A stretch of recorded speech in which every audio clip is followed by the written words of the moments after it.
Our new partner who I'm really, really excited to announce we are working with. Super, super stoked. Thank you, Angie Huberman, for this connect. It's incredible. AG1 Athletic Greens. I've been using them for a while. I have them every morning on an empty stomach.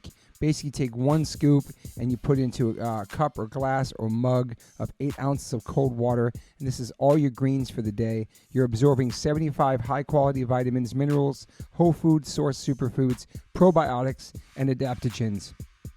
Every day I take this. It's so good for my digestion, my energy. It's simple. It's easy. I don't like taking a lot of vitamins. This has been really, really helpful for me. I've had a lot of stomach issues my whole life, and ever since I've been gluten-free and taking the AG1s, it's really helped me in my stomach in the mornings. I love it, and I'm so psyched that they're part of the One Life One Chance podcast. I'm sure a lot of people don't like eating greens, let alone drinking your greens, but I can tell you straight up, it's got a mild tropical taste, and the taste is actually really refreshing, and I really look forward to it each morning. Don't think it's just going to be just straight bland. It tastes really, really good, and it's good for you, so remember that. This one blend of ingredients supports your gut health, your nervous system, your immune system, your energy, recovery, focus, and aging. It's incredible, just one scoop, especially for musicians who are vegans or just musicians in general who want to get those daily greens. You can get the packets. It's incredible. I just gave some to my friend Derek from Sepultura. He traveled the whole entire world this summer, and he had those every single day. He said it saved him. I bring AG1s with me when I travel. It helps me stay healthy. You know the deal. If you're on tour and you are a picky eater, but you need to have your greens, sometimes catering doesn't have greens. Sometimes you miss the catering. Sometimes you miss the backstage food. Sometimes it's too late after the show to go get food that you like. So if you just have a scoop of AG1s in your hotel room before you go to bed, or you're in the hotel room at night and you're starving and you want something healthy, boom, life changer. Right now, it's time to reclaim your health and arm your immune system with some convenient daily nutrition. That's all you need, one scoop in a cup every day. That's it. No need for a million different pills and supplements to look out for your health. This is it. I'm super psyched. And to make it easy, Athletic Greens is going to give you a free 1-year supply of immune-supporting vitamin D and 5 free travel packs with your first purchase. All you have to do is visit athleticgreens.com/OLLC. Again, that's athleticgreens.com/OLLC to take ownership over your health and pick up the ultimate daily nutritional insurance. This is incredible. I love it. It's just basic greens. For me personally, this has changed my life tremendously. I'm not a junk food vegan. I don't eat a lot of fake meats, so I'm strictly greens. And this has been a wonderful, wonderful new addition to my life. So once again, visit athleticgreens.com/OLLC. and get 1 free year supply of immune-supporting vitamin D and 5 free travel packs with your first purchase. athleticgreens.com/OLLC. Yo, Liquid Death, thank you so much for hydrating all my guests, taking care of me and my family and my friends. Love your water, love your brand, love what you stand for, love what you give back to the community. If you want to learn more about Liquid Death and how it started, listen to episode 115 with the co-founder, owner, and creator of Liquid Death, Mike Cesario. Just a punk rock skateboarding kid from Delaware with a dream. It's an incredible story, incredible journey. They have now blessed me with my own code. So if you go liquiddeath.com/Toby, you get free shipping on any items you order from liquiddeath.com. Thank you so much, Liquid Death. Death to plastic, murder your thirst. Stay hydrated. You know H2O saves lives. Check. Welcome to the One Life One Chance podcast. I'm your host, Toby Morse. Today, I got my brother from another mother once again next to me, Mr. Chappelle Lacey. Thank you for being here. As always. Looking nice, looking healthy, looking awesome. How's life? Life's good? Life's good. Good. I've been seeing you out there grinding, killing it. I do what I can. Training, doing your sprints, doing your running. Yeah, let's go, baby. Eating your vegetables. Eating my vegetables. 99.9% vegan. Green beans, yeah. Can we say it's 999 for you? Yeah, 99. Okay. Yeah. And then sitting in front of me, welcome to the podcast, Jessika Alexander. What's up? Is that your real name? That's your real That's name? my real name. Mm-hmm. Sick. And what's with the K too? Uh-huh. That's sick. That's me. So me and you, let's see. I met you at Runyon. I probably saw you running a bunch of times. We say hi to each other. And then I think later on, Luis hit me up. Shout out to Luis, man. He's already gotten some shout out to awesome Luis. people on my podcast. Luis. We love Luis. Oh, man. And he's like, yo, get my girl and blah, blah, blah. And then I think you sent me a voicemail and then blah, blah, blah. And then just shit got crazy. And here we are. So thanks for being here. Yeah, I'm excited. Thanks Yeah. for having me. So how's life? Life's good. Yeah. Oh, life is good. I'm so blessed right now. I'm chilling. And how long you been in California for now? I've only been here for 3 years. You came right before the pandemic. Yeah, January Oh, 2020. Wow. That shit was crazy. I was so glad I got here though. Yeah, I was. And you stuck it out the whole time? Oh yeah. I didn't go nowhere. That's a trooper. Yeah, it was good. And you came here from where? Philly? No, I came here from Portland. I'm from Atlanta. Yeah. And then I was living in Portland working for Nike, and then I moved from Portland to here. Okay. Yeah. You never lived in Philly? No, but I went That to was- Philly. That's like my second home. Ah. Yeah, I was there a lot. Okay, so you were born in Atlanta. Born in Atlanta, yeah. And how was it growing up there? You have siblings and stuff? I do. I have Atlanta's crazy. I have one older half brother and a younger half brother and sister. And we grew up in East Atlanta. And how was it growing East up there? Atlanta, Gucci Man. That's right. Gucci man. Boulder Am I Crest right? and yeah, Zone 6, baby. Yep. That's where we Yeah, from. Oh, Right? shit. That's real See? shit. She got the tat on her. Yeah. So growing up there was cool? Yeah, oh my God, I love Atlanta forever. I'm so Southern proud in that way. Like Atlanta is one of the best cities in the South.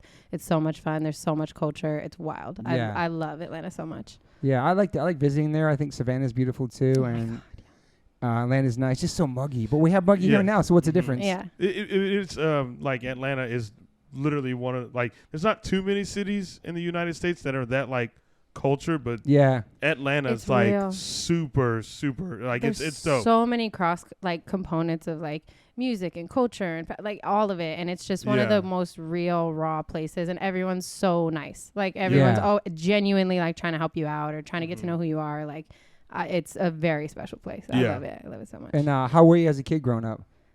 I was a mess. Okay.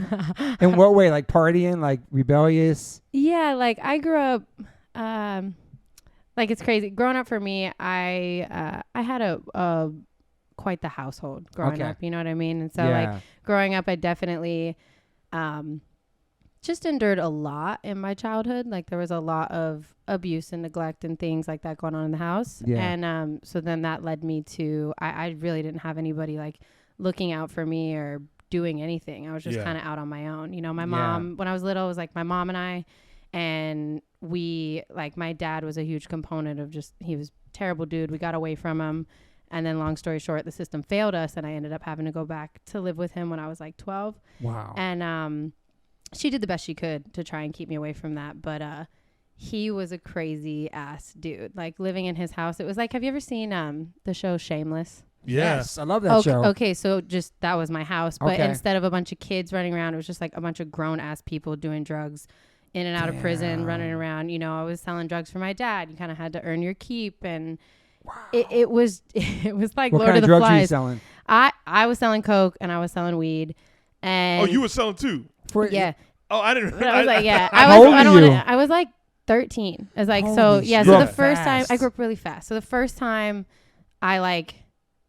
the first time I was introduced to anything like that, I think I was like 11, 12. Okay. And my dad would just throw these ragers out of the apartment, out of the house, and just like people would be everywhere. And it just slowly trickled. Oh, just run this for me. Do this for Yeah. me. You know, and then it was like, I didn't really realize what I was getting into. And then the first time I ever like smoked weed or drank, I was 12. First time I ever did coke, I think I was 13. Holy shit. Yeah. And then It's heavy. it's heavy. But I mean, when you're in it, like I can look Yeah. back, like and actually my like upbringing is a huge part of like what I'm doing now and Yeah. reasons why I'm doing Yeah. now. But it was just crazy all the time. I was mostly raised by like random friends of my dad that just lived there, and we were doing whippets and we were running. You know, it was like their way of caring for me and teach me how to grow up. It was really fucked up. But when you're a Yeah. kid, you don't know You that. don't know. Yeah. You have no idea like that this isn't normal or this isn't okay. Yeah. Yeah. It's Um, just what you know. It's That's what you know. You're just doing it. You Were know. you going to school too? Barely. So I was Damn. like, yeah. So I was like in school, but again, my dad was just like, he was a very polar person. Like any type of abuse that could go on in that house, it was going on. So Yeah. sometimes he could be the life of the party and be a fun, awesome human, and the next day he could just be throwing plates at your head, beating your ass. You don't know Yeah. what's coming, and you don't know Wow, why. man. You know. So nobody was really telling me to go to school, or Uh-huh. and so I just kind of wasn't. Quick- Like I Yeah. I didn't give a fuck. Quick question. Mm-hmm. About your father, because I dealt with a similar situation with my stepfather. Like he was like very flip flop with his emotions, but also like I don't know. He's never been diagnosed, but I'm pretty sure with some sense of like Bipolar? Yeah. because it was very hot and cold. Yeah.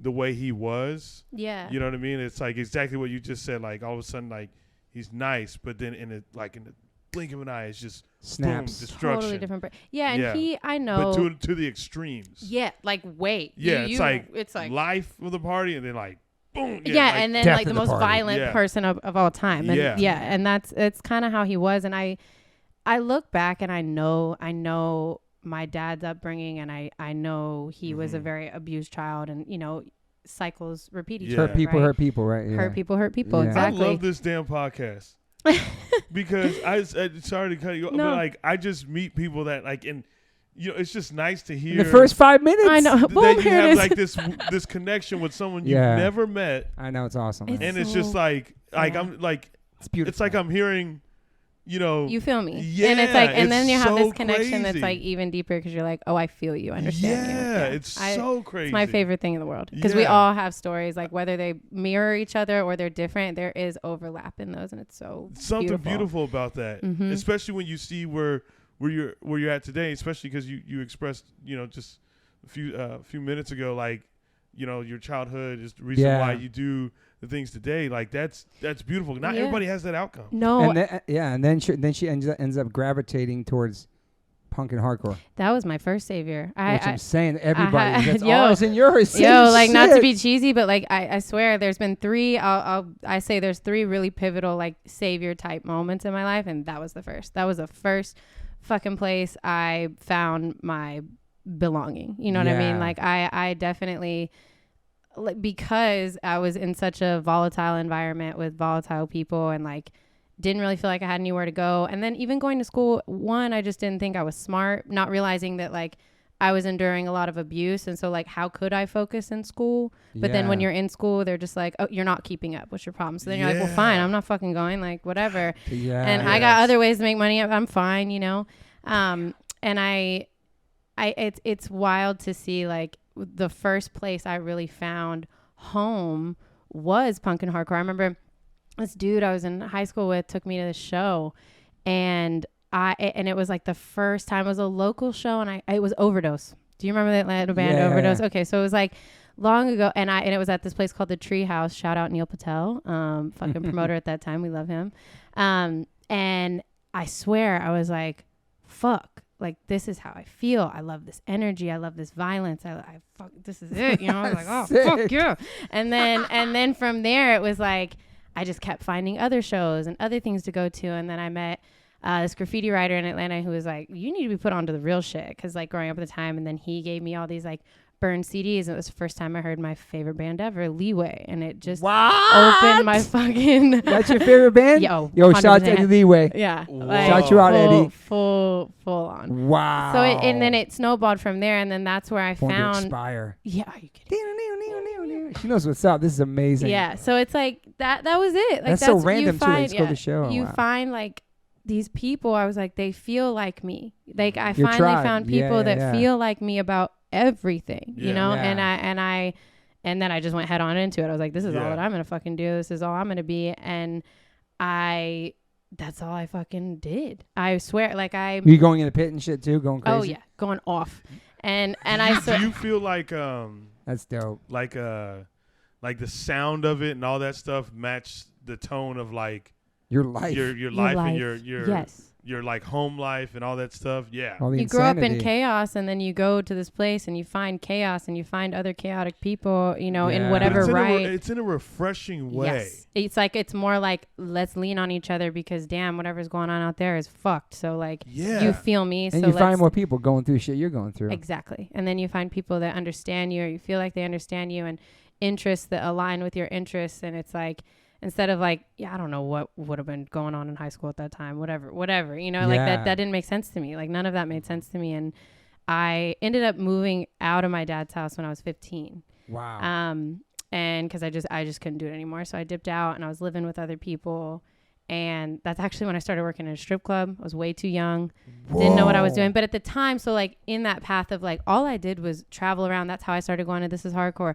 I went to Black and Blue Bowl. I went anywhere I could find it, like for years. Like you as a Joe Hart, that's like family. Yeah, So shout out it's like, to Joe, man. shout out to Joe. And he looked out for me. And like, and I found these like places where I felt like I belong. And then I was hustling in other ways. I was like racking and stealing. And there were certain people in my life teaching me like, how to do these scams, and we had all these different schemes running, and I wanted to be a part of it. I remember, I'll never forget, I was at this venue, 585 Wall Street, and there were these certain dudes that I was like I knew they were racking, I knew they were scheming. I was like, I was doing it. What does that mean to the listeners? Racking and scheming? Stealing. Just Okay, like just different schemes. Like we were, you know, stealing shit, reselling it, whatever, you know. And so I remember I had a tiny scam I was running at the time, and it was like I was like selling all these like Prada. I would steal these Prada dresses and like BCBG dresses and sell them to the rich girls at school for like whatever the hell they were doing. And then I met these dudes, and I was like, I knew they were doing real shit. I remember, I'll never forget, they were all leaned up on the stage, and I was like, I want to be a part of it. And they were just kind of like, whatever. And I was like, what do you want? I'll get it for you.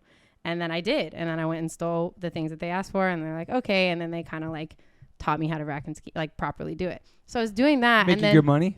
Yeah, I was making good money. But then I had some other people in my life that were like, you're dumb. Just fucking take your clothes off. Take your clothes off. Like, you make way more money. More money. And I was actually really like, I think a lot of my persona came out of need, like being more aggressive, being more out there, being wild, being seen, but really like inside, I'm like still pretty sure. I didn't want to do that shit. I didn't know what the fuck I was doing. I was 15. No one should have hired me. Number one.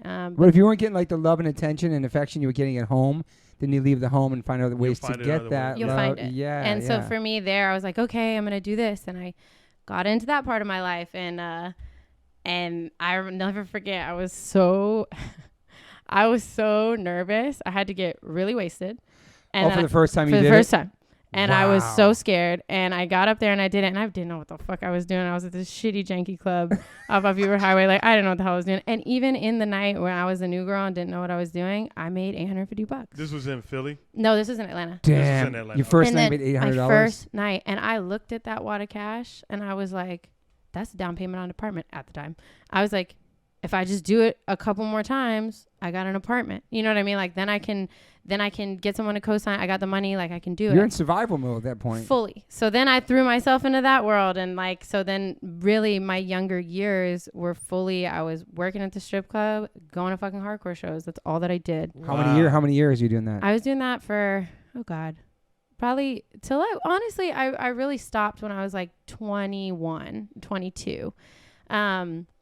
But like how now, like that was kind of I'll remember, like, I have to give credit to so many people in the hardcore scene and in the punk rock scene. Again, like Joe, like I remember I'd go up to This Is Hardcore, and I was I feel so lucky. He'd give me a pass. I'd be partying in the back. Do you know how many fucking sick ass bands I saw from stage at fucking like 17 years old? Like, yeah, I'm so blessed. Like, come on. But he would like tap in with me and be like, when are you going to quit doing that? When are you going to do something? You know, there was people that like, as much as we're all wild, whatever individuals that actually really were like, what's up? And I remember the first time I met my friend, Nikki Valentine, he was like, he was like trying to kind of be like, oh, you little whatever from Atlanta, what's up? And I was like, no, that's not who I am. That's not who I'm going to be, you know? And I always had something inside of me that was like, I'm going to be something more. I just didn't know what it was. Yeah. And in the same right though, I was so lost. I was getting faded all the time. It's like, you have to get faded to go to work. And then I'm going to shows and getting faded and acting wild. And so there's just no grounding, you know, there was nothing really. I had no grounding anything. Yeah. I was out of control. You know, I was just wild. And then I was making more money than I ever had and like taking care of other people. And it was just kind of spun out super young. Sorry, go ahead. No. So when guys like Joe Hardcore were like, yo, when are you going to stop? I'm pretty sure you had a few other people that would say that. Like, did it really hit you immediately? No. That's a seed planter. Right? Yeah. I don't know. Everything you've been saying, I'm just like connecting with. I wasn't a stripper though. But are you sure? You want to let us know now? He was a professional cheerleader. He was a cheerleader though. Really? Yeah. Oh my God, that's ill. Okay, so like, you know. Yeah. Whatever. Same. No, yeah. So like, funny, so just man. a lot of things that you're saying, like in, you know, you're just making me think of so much. So it's beautiful to hear, you know. But like, those people don't really hit you right then and there. No. When they're like, hey, come on, like you can do this. And that's something I take with me. You can't see it yet because you're in it. So like, I mean, then and that's where I lead to my second like savior. I swear, like the I didn't have a lot of those people, but the people that were, I do this now, even with the humans I take care of and I love, like whether it lands now or not, let me just plant a seed because it will stick. Like it will stick because it stuck. Yeah. It stuck to me. And in my low moments when I was really dark and really not in a good place, those things stuck with me. Like you gotta do something different. Like you can do something different, you know, and those people, like people do care about you, like whatever. Those were really, really, you know, the important little seeds, and they were in there and they sprouted. So I hit like within that time frame, I hit a really like some of my own personal rock bottom points, like just spun out. And I was really like hyper paranoid. I was losing my mind. Like I felt like I was losing my mind, just like in my life in general. I had no direction. Working in the strip club, that's a wild beast that perpetuates all kinds of fucked up shit on its own. I'm sure. And then, you know, so you're just in all of these environments that aren't really cultivating anything positive. Yeah. And I was low, and I remember I had my own breaking point. I was like, I have to do something about this. Like I felt like I wasn't living in reality. I was like, I have to do something. And at the time, the first thing that I was like, okay, I'm going to stop drinking for a while, even though it was really hard for me at the time. I was like, I'm just going to take a break. And then also I was like, okay, I need to move, you know, I need to move my body in some way. I'm getting too thick. Like I need to, and it was more physical, you know, it was more like, oh, I don't look good, like whatever. And, I remember I was like, yeah, and I think it's healthy for me. I should do it. And I started running. Running was really hard, but then I'd try to like go to a yoga class. I thought that shit was so whack at the time. I went in there and I was like, what? I was so not in touch with my own spirituality and not in touch with my own self and outside of myself that was like really scary for me. And I'd go to like a spin class. I was like, what are we listening to? This is the worst shit of my life. Like just nothing was really like hitting. And then I remember shout out to spin class. Yeah, shout out to spin classes. Sorry. Soul Cycle. Please, Soul Cycle, get some good playlists on there. But true. like let's try. No, I'm just kidding. But anyway, I stumbled upon this gym and that was like probably what CrossFit was before it was CrossFit. I think it was like a bare bones strength gym, maybe powerlifting-esque. The guy kind of had an athletic background, but I remember they had this free class and I went and took it. And again, it was such an ass kicker. It was so violent. It was like sprinting and then deadlifting and like, so then I was like, I almost threw up and I felt broken and I was like, I like this. You know what I mean? Like I was like, oh, I like this. I could do this. And so I started doing that. And it was wild because I was still in the club. I was still doing the things that I was doing. But for the very first time in my life, really, and I had like people that were like, where were you yesterday?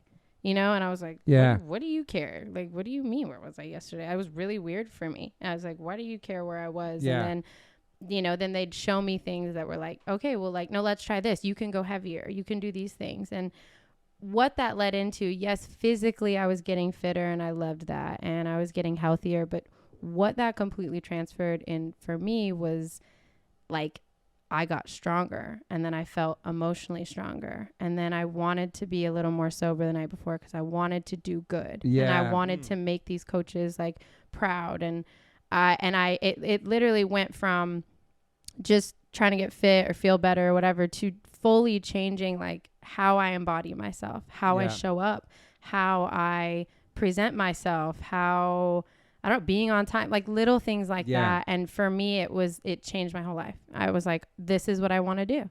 This is it. I love the body. I started getting really interested in like how my body works. Why does this change physically? Why does this type of movement work for this? Why do you know? And I was just, it just piqued my whole interest and it became my new obsession. And that's when I was like, this is what I want to do with my life. This is it. I want to change other people's lives with this.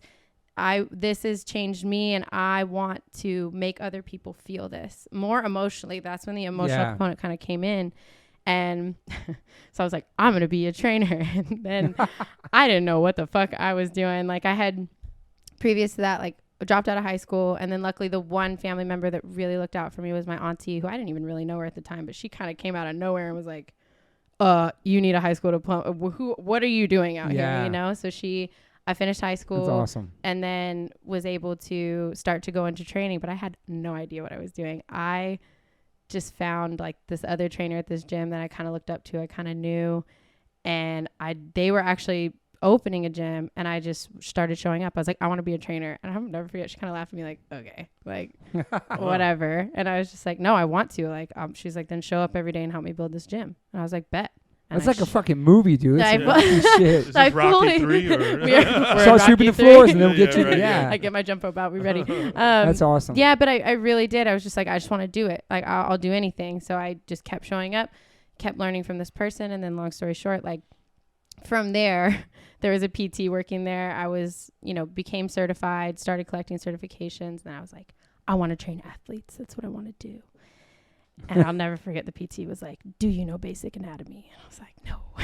You know what I mean? Like, she was just like, okay, let's start there. And she gave me an anatomy book. And then she was like, you need to get your degree. And school was really scary for me. And, but that's kind of like how that journey started. And then from there, I was training in Atlanta for a while and getting my education. And then I got scouted by Nike. And that was crazy for me. Like, Nike used to run these classes called NTC, or Nike Training Club, and they used to do them in like the stores in the city. Yeah. And they're pretty cool. And I was kind of making connections there. And then, long story short, ended up being able to go to Portland, go to Nike World Headquarters. That's sick. That's like a dream of mine. I heard it's amazing. It's really cool. You never been to it? Nah, I want to go, man. You have to. I had go. a friend that worked We're there gonna for make years, this so I happen. wanted to go out there and it's like a whole world, right? It's like a whole thing. Nike Disneyland. Oh, we got to make that happen. Fuck. Yeah, we're gonna make that happen. It's probably overwhelming, yeah. It's a lot. And for me, especially, like, you seeing kind of the background and eyes into my store, I was like, what? And met trainers out there, and I wanted to work there. So then I just started connecting with them and trying to do tap-ins with them. Like, how do I work here? What do I do? And I love that. Hungry and hustle, always, all that shit. Yeah. Always. You got to, if you want it, you got to get it. Yeah. Like, and it's just like you survive up until this point. So why not? The worst thing someone can say is no. Exactly. Yeah. So I'm like, fuck it. What do I have to lose? Nothing. Yeah. And then, I ended up getting an interview. And I remember that was such a big deal. I was so scared. I didn't think I was good enough, whatever. And lo and behold, I ended up getting the job. Wow. And I remember thinking, like, you know what? I just got to go to I got to interview at Nike World Headquarters. I'm not going to get it. But, like, hell yeah. Look what I just did. Yeah. Like, that's so sick. And then I awesome. fucking got it. And I lost my shit. Damn. And I remember same thing. Like, my auntie was like, I was like, do I do it? I don't Portland. I don't want it. And she's like, you leave this place and you never come back. Damn. She was just like, just go. Fuck everything she had your here. back. We love her. How old were you then? I was 21, Okay. 22. 22. And she was just like, leave. Like, you got to go. So I did it. And yeah. And then from there, I was working at Nike World Headquarters, dream. And it was amazing. And Nike is its own beast. I will say it is a corporation. So as much as it's there's a lot there as well. When you see behind the curtain, it's better that you don't just be outside of it. It's not just nice Air Maxes and Air Force One. Yeah, there's a lot going on there, Yeah. but like whatever. I was young and hungry and wanted to know everything. And then in, being able to get my formal education, and then what Nike did for me was open a shit ton of doors. Once you got that on, that name there, and I didn't really know that going into it, but like I got to meet some of the best performance coaches, best PTs. I got to some of the most brilliant minds and really learn and then really study under some fucking cool ass people that like, wanted me to be successful and taught me what to do. They're to this day, like my friend Brian Buck, he's a brilliant strength and conditioning coach. Bobby Stroop, they are like incredible human beings, and they believed in me and really tried to teach me how to do proper sports performance and rehab. Yeah. And then so I was working there and doing that. And did you know anybody out there? You just went out there for the job. Just went out there for the job. Wow. And Portland, I have to say, I'm not a fan. I don't think I know anyone that's ever said they were a fan. Honestly, I mean, I like the trees and the weather and the like air I don't is mind different. visiting there. Yeah, visiting. Yeah, for sure. Yeah. Yeah, it's gorgeous. That's what I'm saying. It's a gorgeous ass place, but like growing up in East Atlanta and then moving to Northwest Two different Portland, worlds, man. Yeah. Whoa, it was really a shock for me. It was. Is there a culture? No. Yeah. No. No disrespect. Just a bunch of crust. Yeah. No. Yeah. Crust it's crust bunks and like Nike people and Adidas people, and like It's very like corporate like that. It was just an interesting world.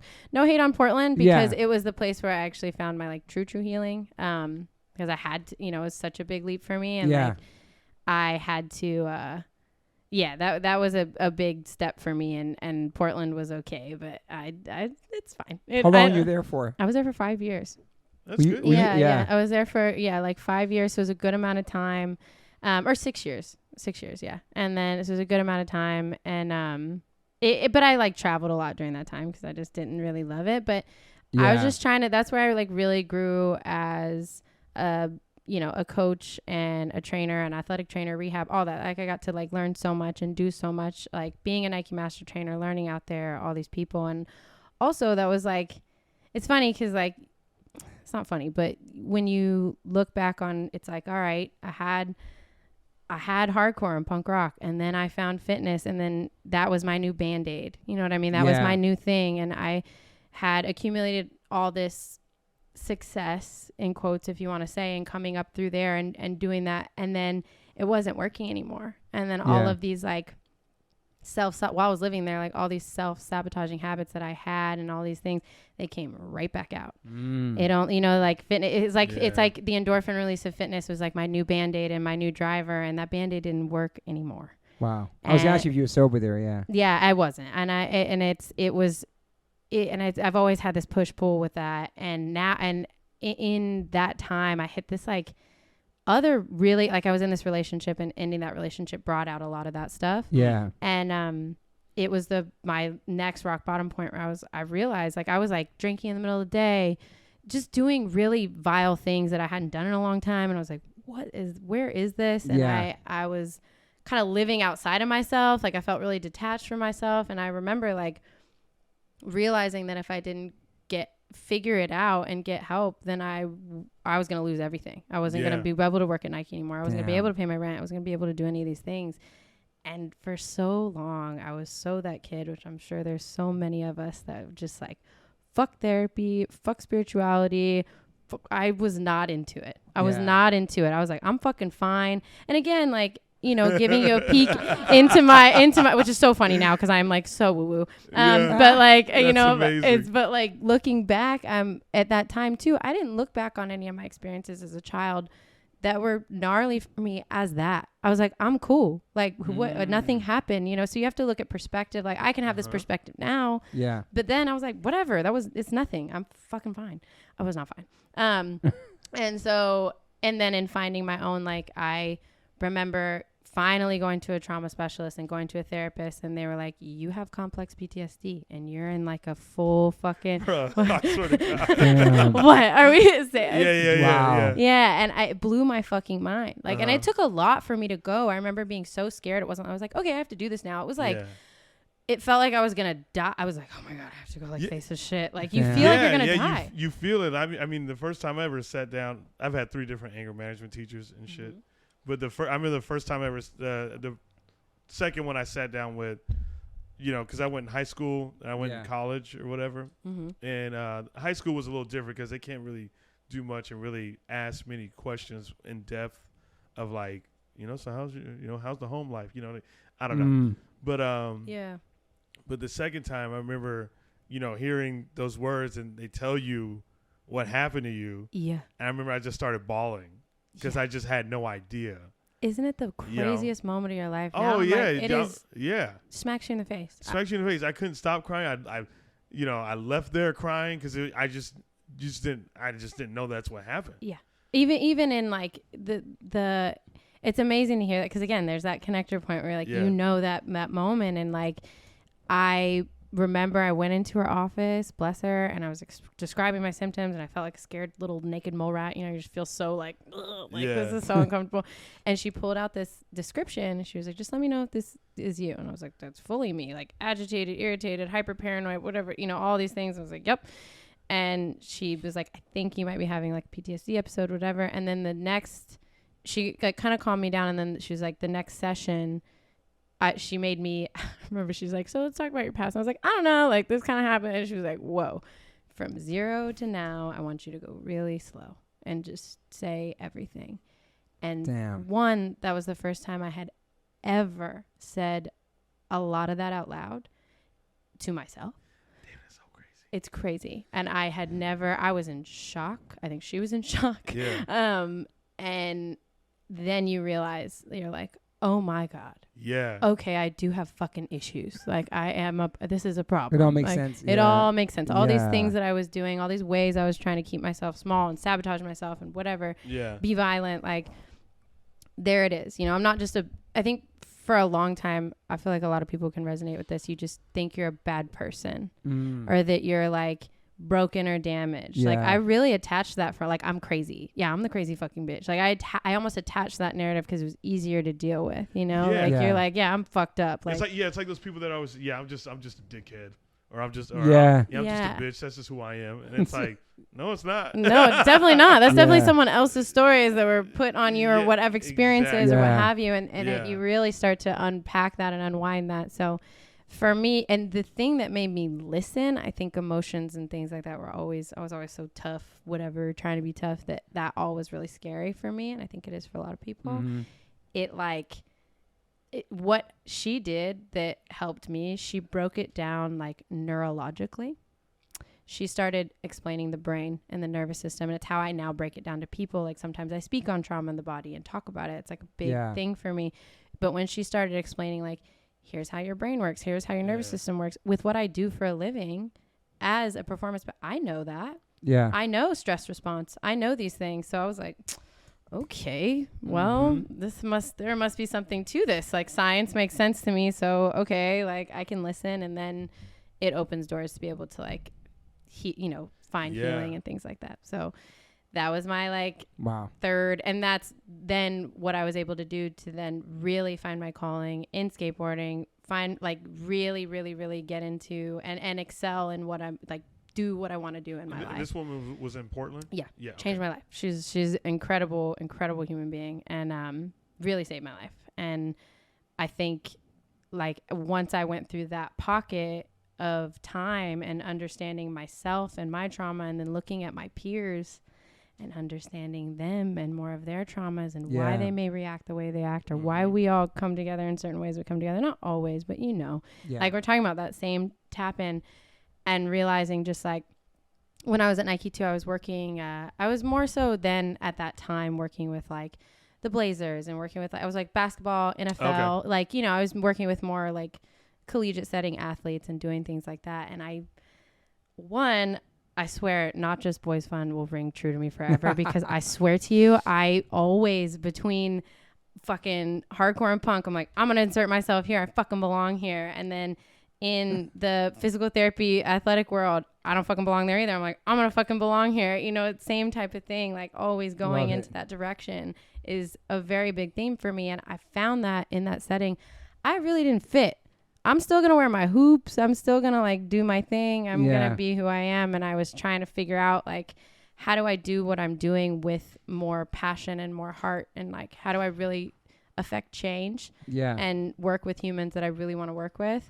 Because I just didn't find it there. I felt really out of place. Like, for instance, they'd be like, what'd you do this weekend? I'm like, oh, I went to this hardcore. And they're like, what is that? And I'm like showing them, and they're just like, why the fuck? Why would you do that? I'm like, it looks so crazy to people. It looks so crazy to people. To civilians. And that world is very civilian. Like the world I'm in is pretty civilian. So it was just an interesting thing. And then that's when, coming from also skate in Atlanta and coming from Stratosphere and all that crew, I was able to then figure out like, okay, this is what I want to do. These are the humans I work with. All my skate friends were coming to me and they'd be injured, and they were going to all these PTs and orthos, and like, I think now the industry's changing, but at the time, like they were just telling them like, get surgery, or like, I don't know, why would you just stop skating, or like whatever. So for them to come to me and be like, what do I do? And me having the performance and rehab background, and then being able to actually know skateboarding and know how to apply it, it just kind of grew from there. And then that's how I kind of got into what I'm doing now. Were you skating as a kid too? Barely. Like I sucked, you know what I mean? Like, yes, but I fucking sucked. Like I was terrible. But the most I could do is kickflip. I could kickflip like 2 stairs. Like you can't still? No, I don't skate no more. Okay. I do. I'll push around, but risk versus reward for me and my job. If I get injured, I can't take care of them. So no, it's true. And so how full time are you doing this now? With skateboarding? Yeah. That's all that I do. It's crazy. That's it. And were you at the Olympics too, right? I did. I went to the Olympics. That's incredible. Isn't that man. fucking nuts? I think about that shit a lot. Yeah, like it's. She went to the Olympics. Talking about going over there. That's amazing, man. Yeah, I with that. So like, and that's actually why I moved to LA. So yeah. While I was in Portland, and I figured out this epiphany of like, I want to work with skateboarders. First off, everybody thought I was fucking crazy. Everybody was like, why?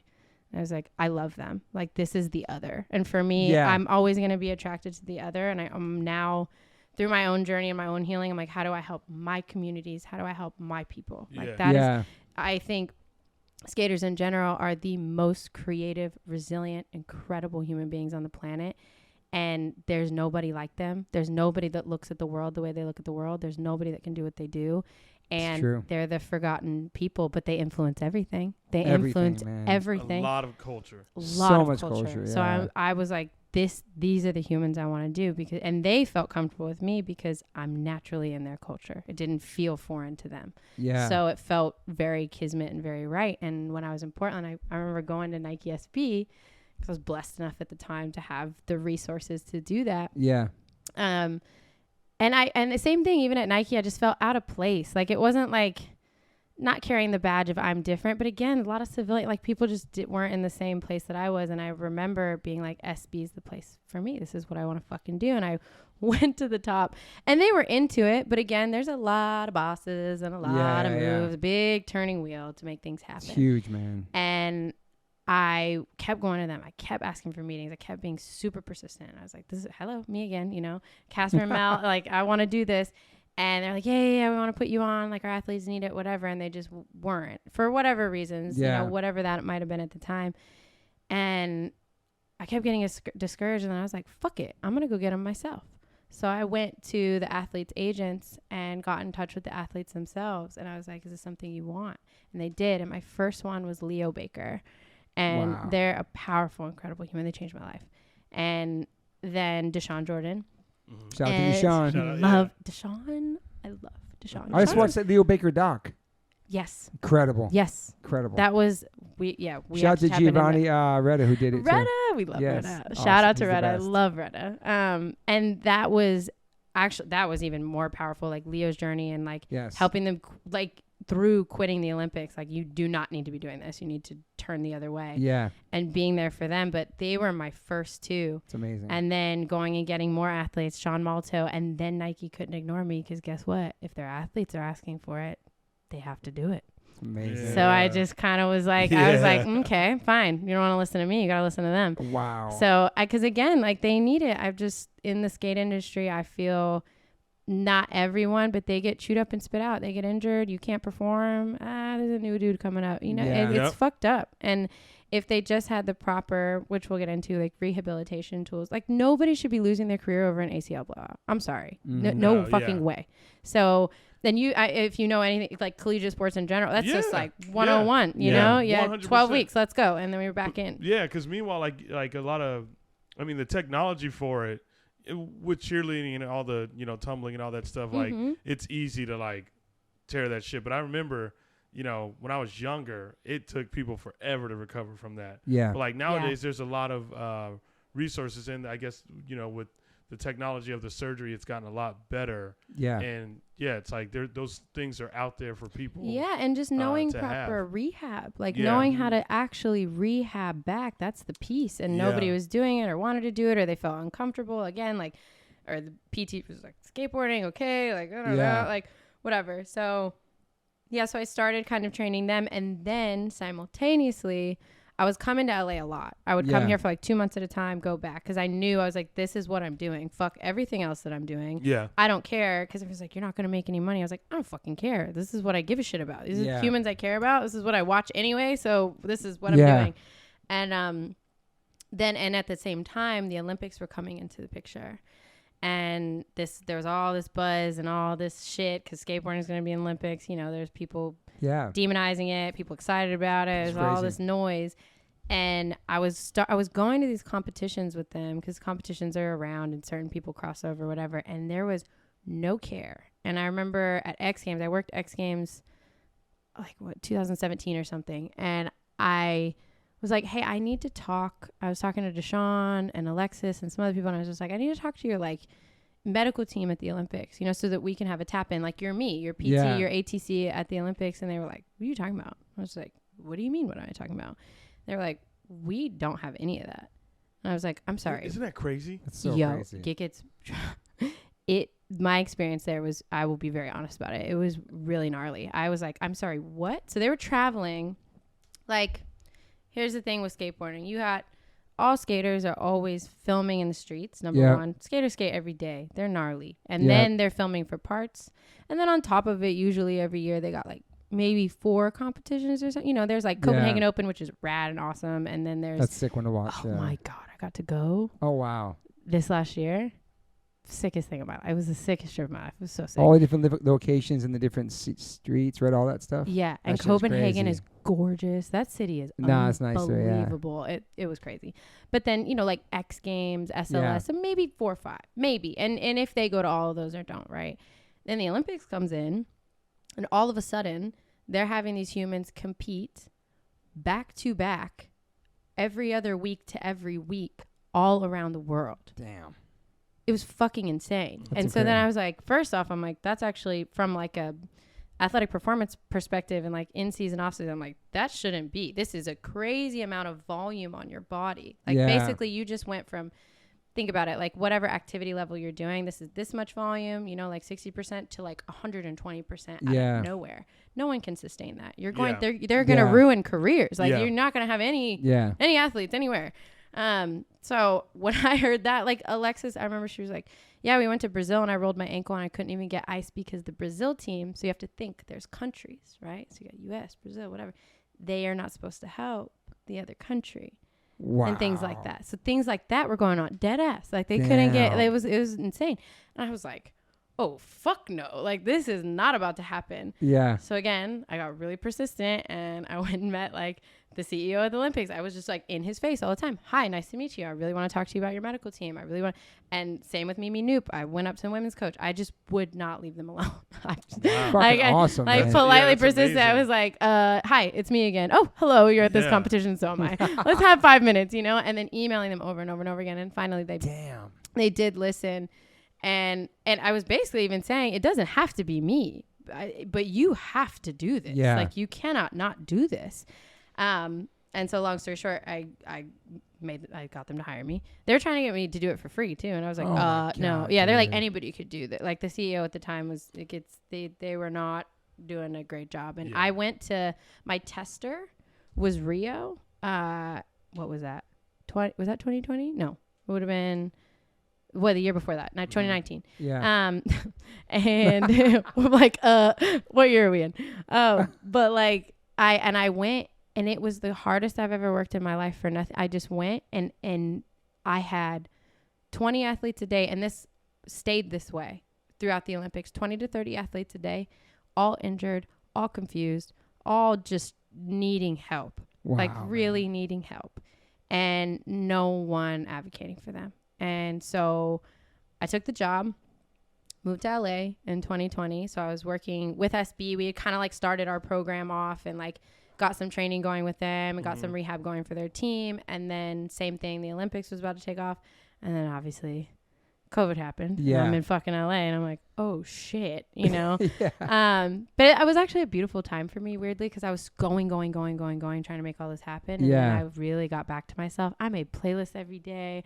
I was dancing around my house, just like sipping Hennessy. I'd go to the beach every day, go on runs. I was just, it was kind of nice. Yeah, like, I saw you running. Beginning, like I really, I see you at Runyon. And like, it was just kind of like, I was like, oh, I mean, I was confused about what's going to happen, but I really just tried to be like, whatever happens, let me enjoy this. Yeah, you know what? Fuck it. Like, at least for the first couple months, then it was like, okay, this is fucked. Everything's fucked up. I know, dude. Everything's fucked up. Fuck. And then flash forward, we start traveling again. We start doing all of those things. And I am very blessed. Again, like I look at all these experiences and I look at my life every day and I'm like, oh my God, you get to do this shit. Like you get to live this life and do this shit. Like And you made it happen though. Like you went after it. You made. Yeah, I wanted it. You know, I wanted this life, and it's.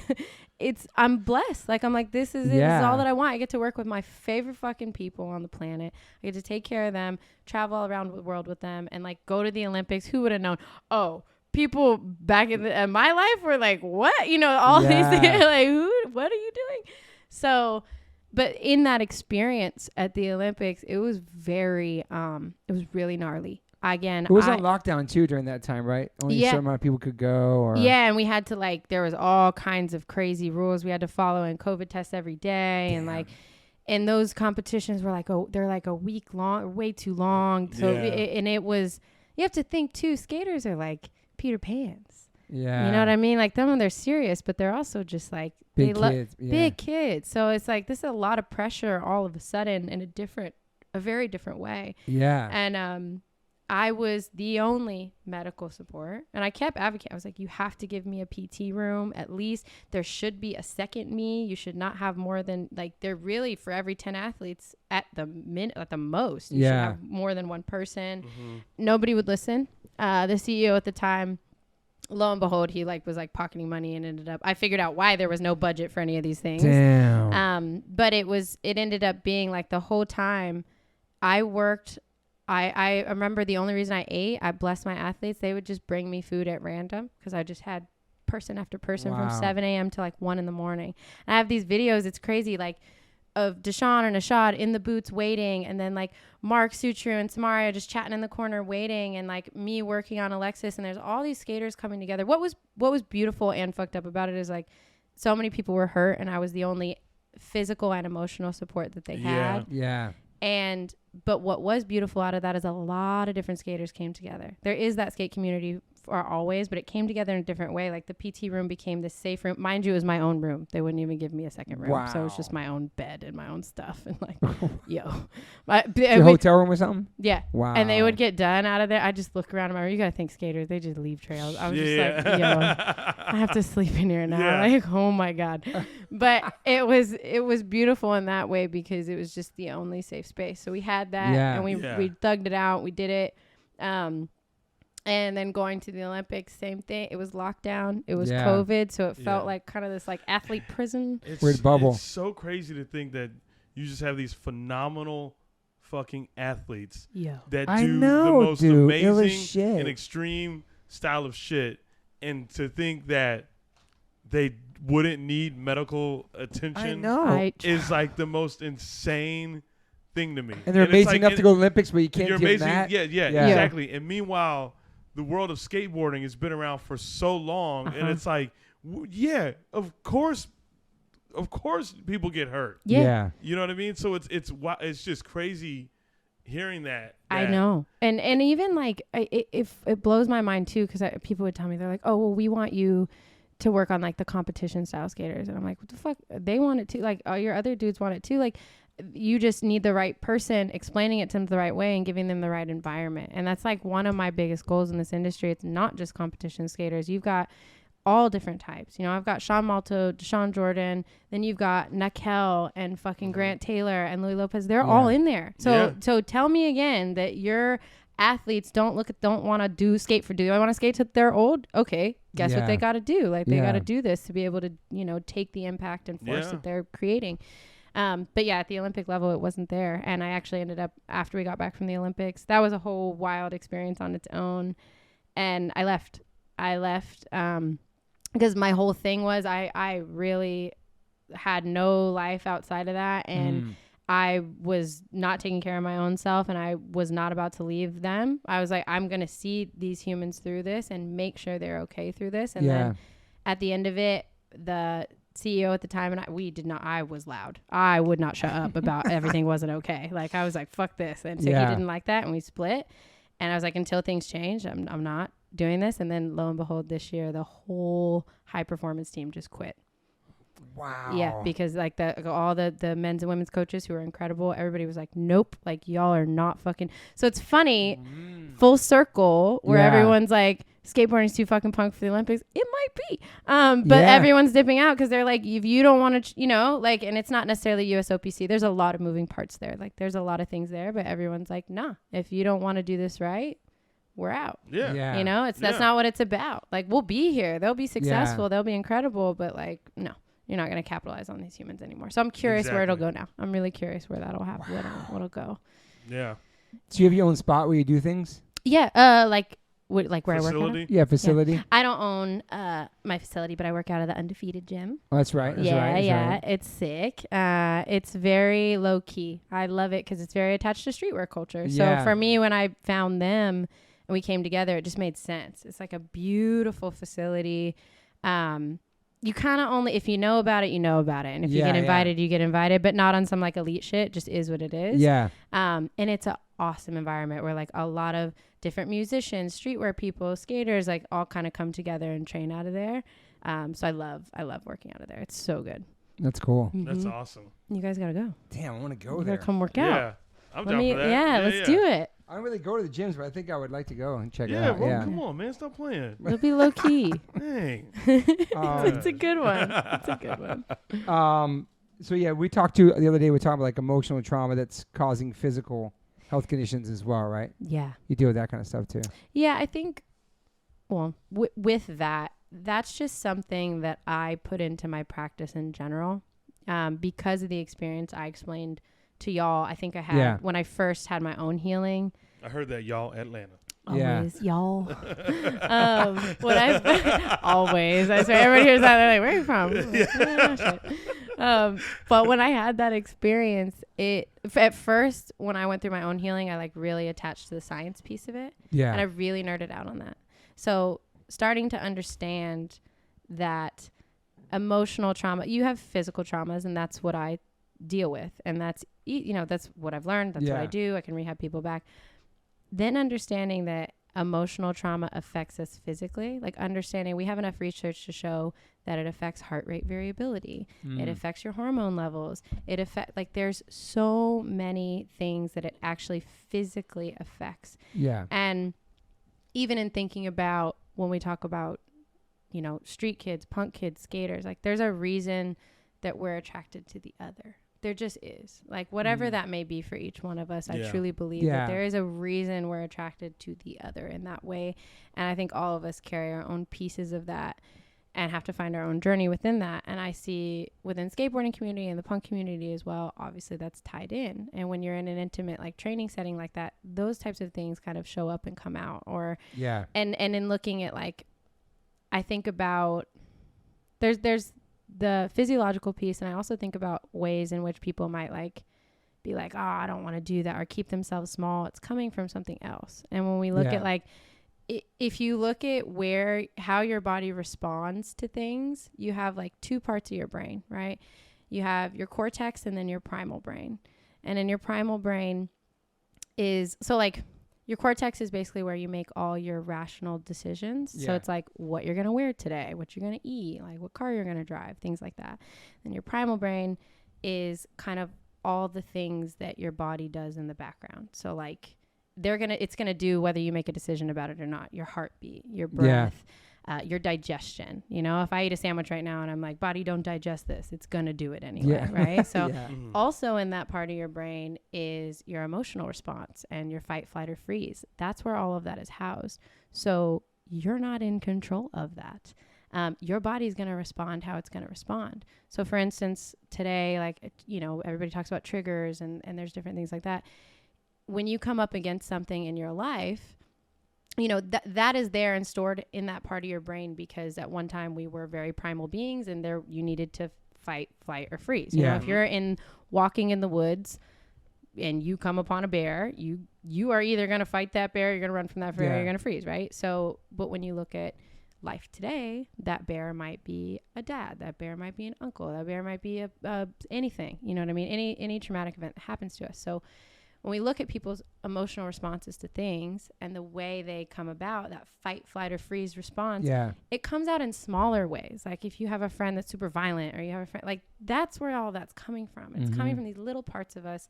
And those are the responses to it. Does that make sense? Yeah, it totally does. Yeah. And so for me, 1000%. He's on some Huberman shit. Yeah. Huberman's way. I'm like, oh God, please don't. Like, I don't want to fuck this up coming on after him. Like, he's such a genius. Like, shit. No, he's awesome. He's Shout a great out to Andrew. guy. Yeah, awesome. He breaks things down so well for people. You Like, just did good. Beautifully. That was great. He breaks it down beautifully. He breaks it down very beautifully for people to understand. So, in saying that, and then on top of it, we have a lot of research that shows like the more you're predisposed in your childhood to trauma, or what they call as ACEs, like any adversity, whether that's like an alcoholic parent or, you know, abuse in some kind of way. Yeah. The more predisposed you are to those, the more you have those in your childhood, the more predisposed you are to have chronic health issues in your adulthood, regardless of lifestyle choices.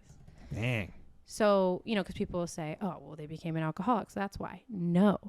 Just that alone, the more markers you have of that in your childhood, you then are more likely to have chronic health issues. And to me, once I'm looking, these are just little tie-ins. And once I'm looking at this research and how the body responds and like all this data that we have to show us this, I, in my practice, cannot ignore that. And the only thing they taught us in school, which really pisses me off now, is once we get to, you know, if you're looking at any physical pain, right? If it's not X, it's not Y, it's not Z, well, then it must be emotional. And then they stop. And I'm just like, okay, then what? Yeah. And so we have to do better at being able, in my opinion, I'm going to look at all of your lifestyle factors, all of you as a human, without going too far, too deep, but that stuff matters. That stuff matters when I'm looking at what you're predisposed to, how trauma affects you, chronic pain, like all of these things are aligned and tied in. It just can't be ignored. So to me, I'm just like, how do I get more of this information out there? Yeah, and, just to understand, like, okay, so, you know, if it's not X, Y, Z with the pain that you're talking about, and then they stop at it when they find out it's emotional, is it almost like, in a sense, someone saying like, oh, they're just being dramatic? Not even that. No, I mean, some from practitioner potentially, but more so like it's coming from something emotional that we can't explain.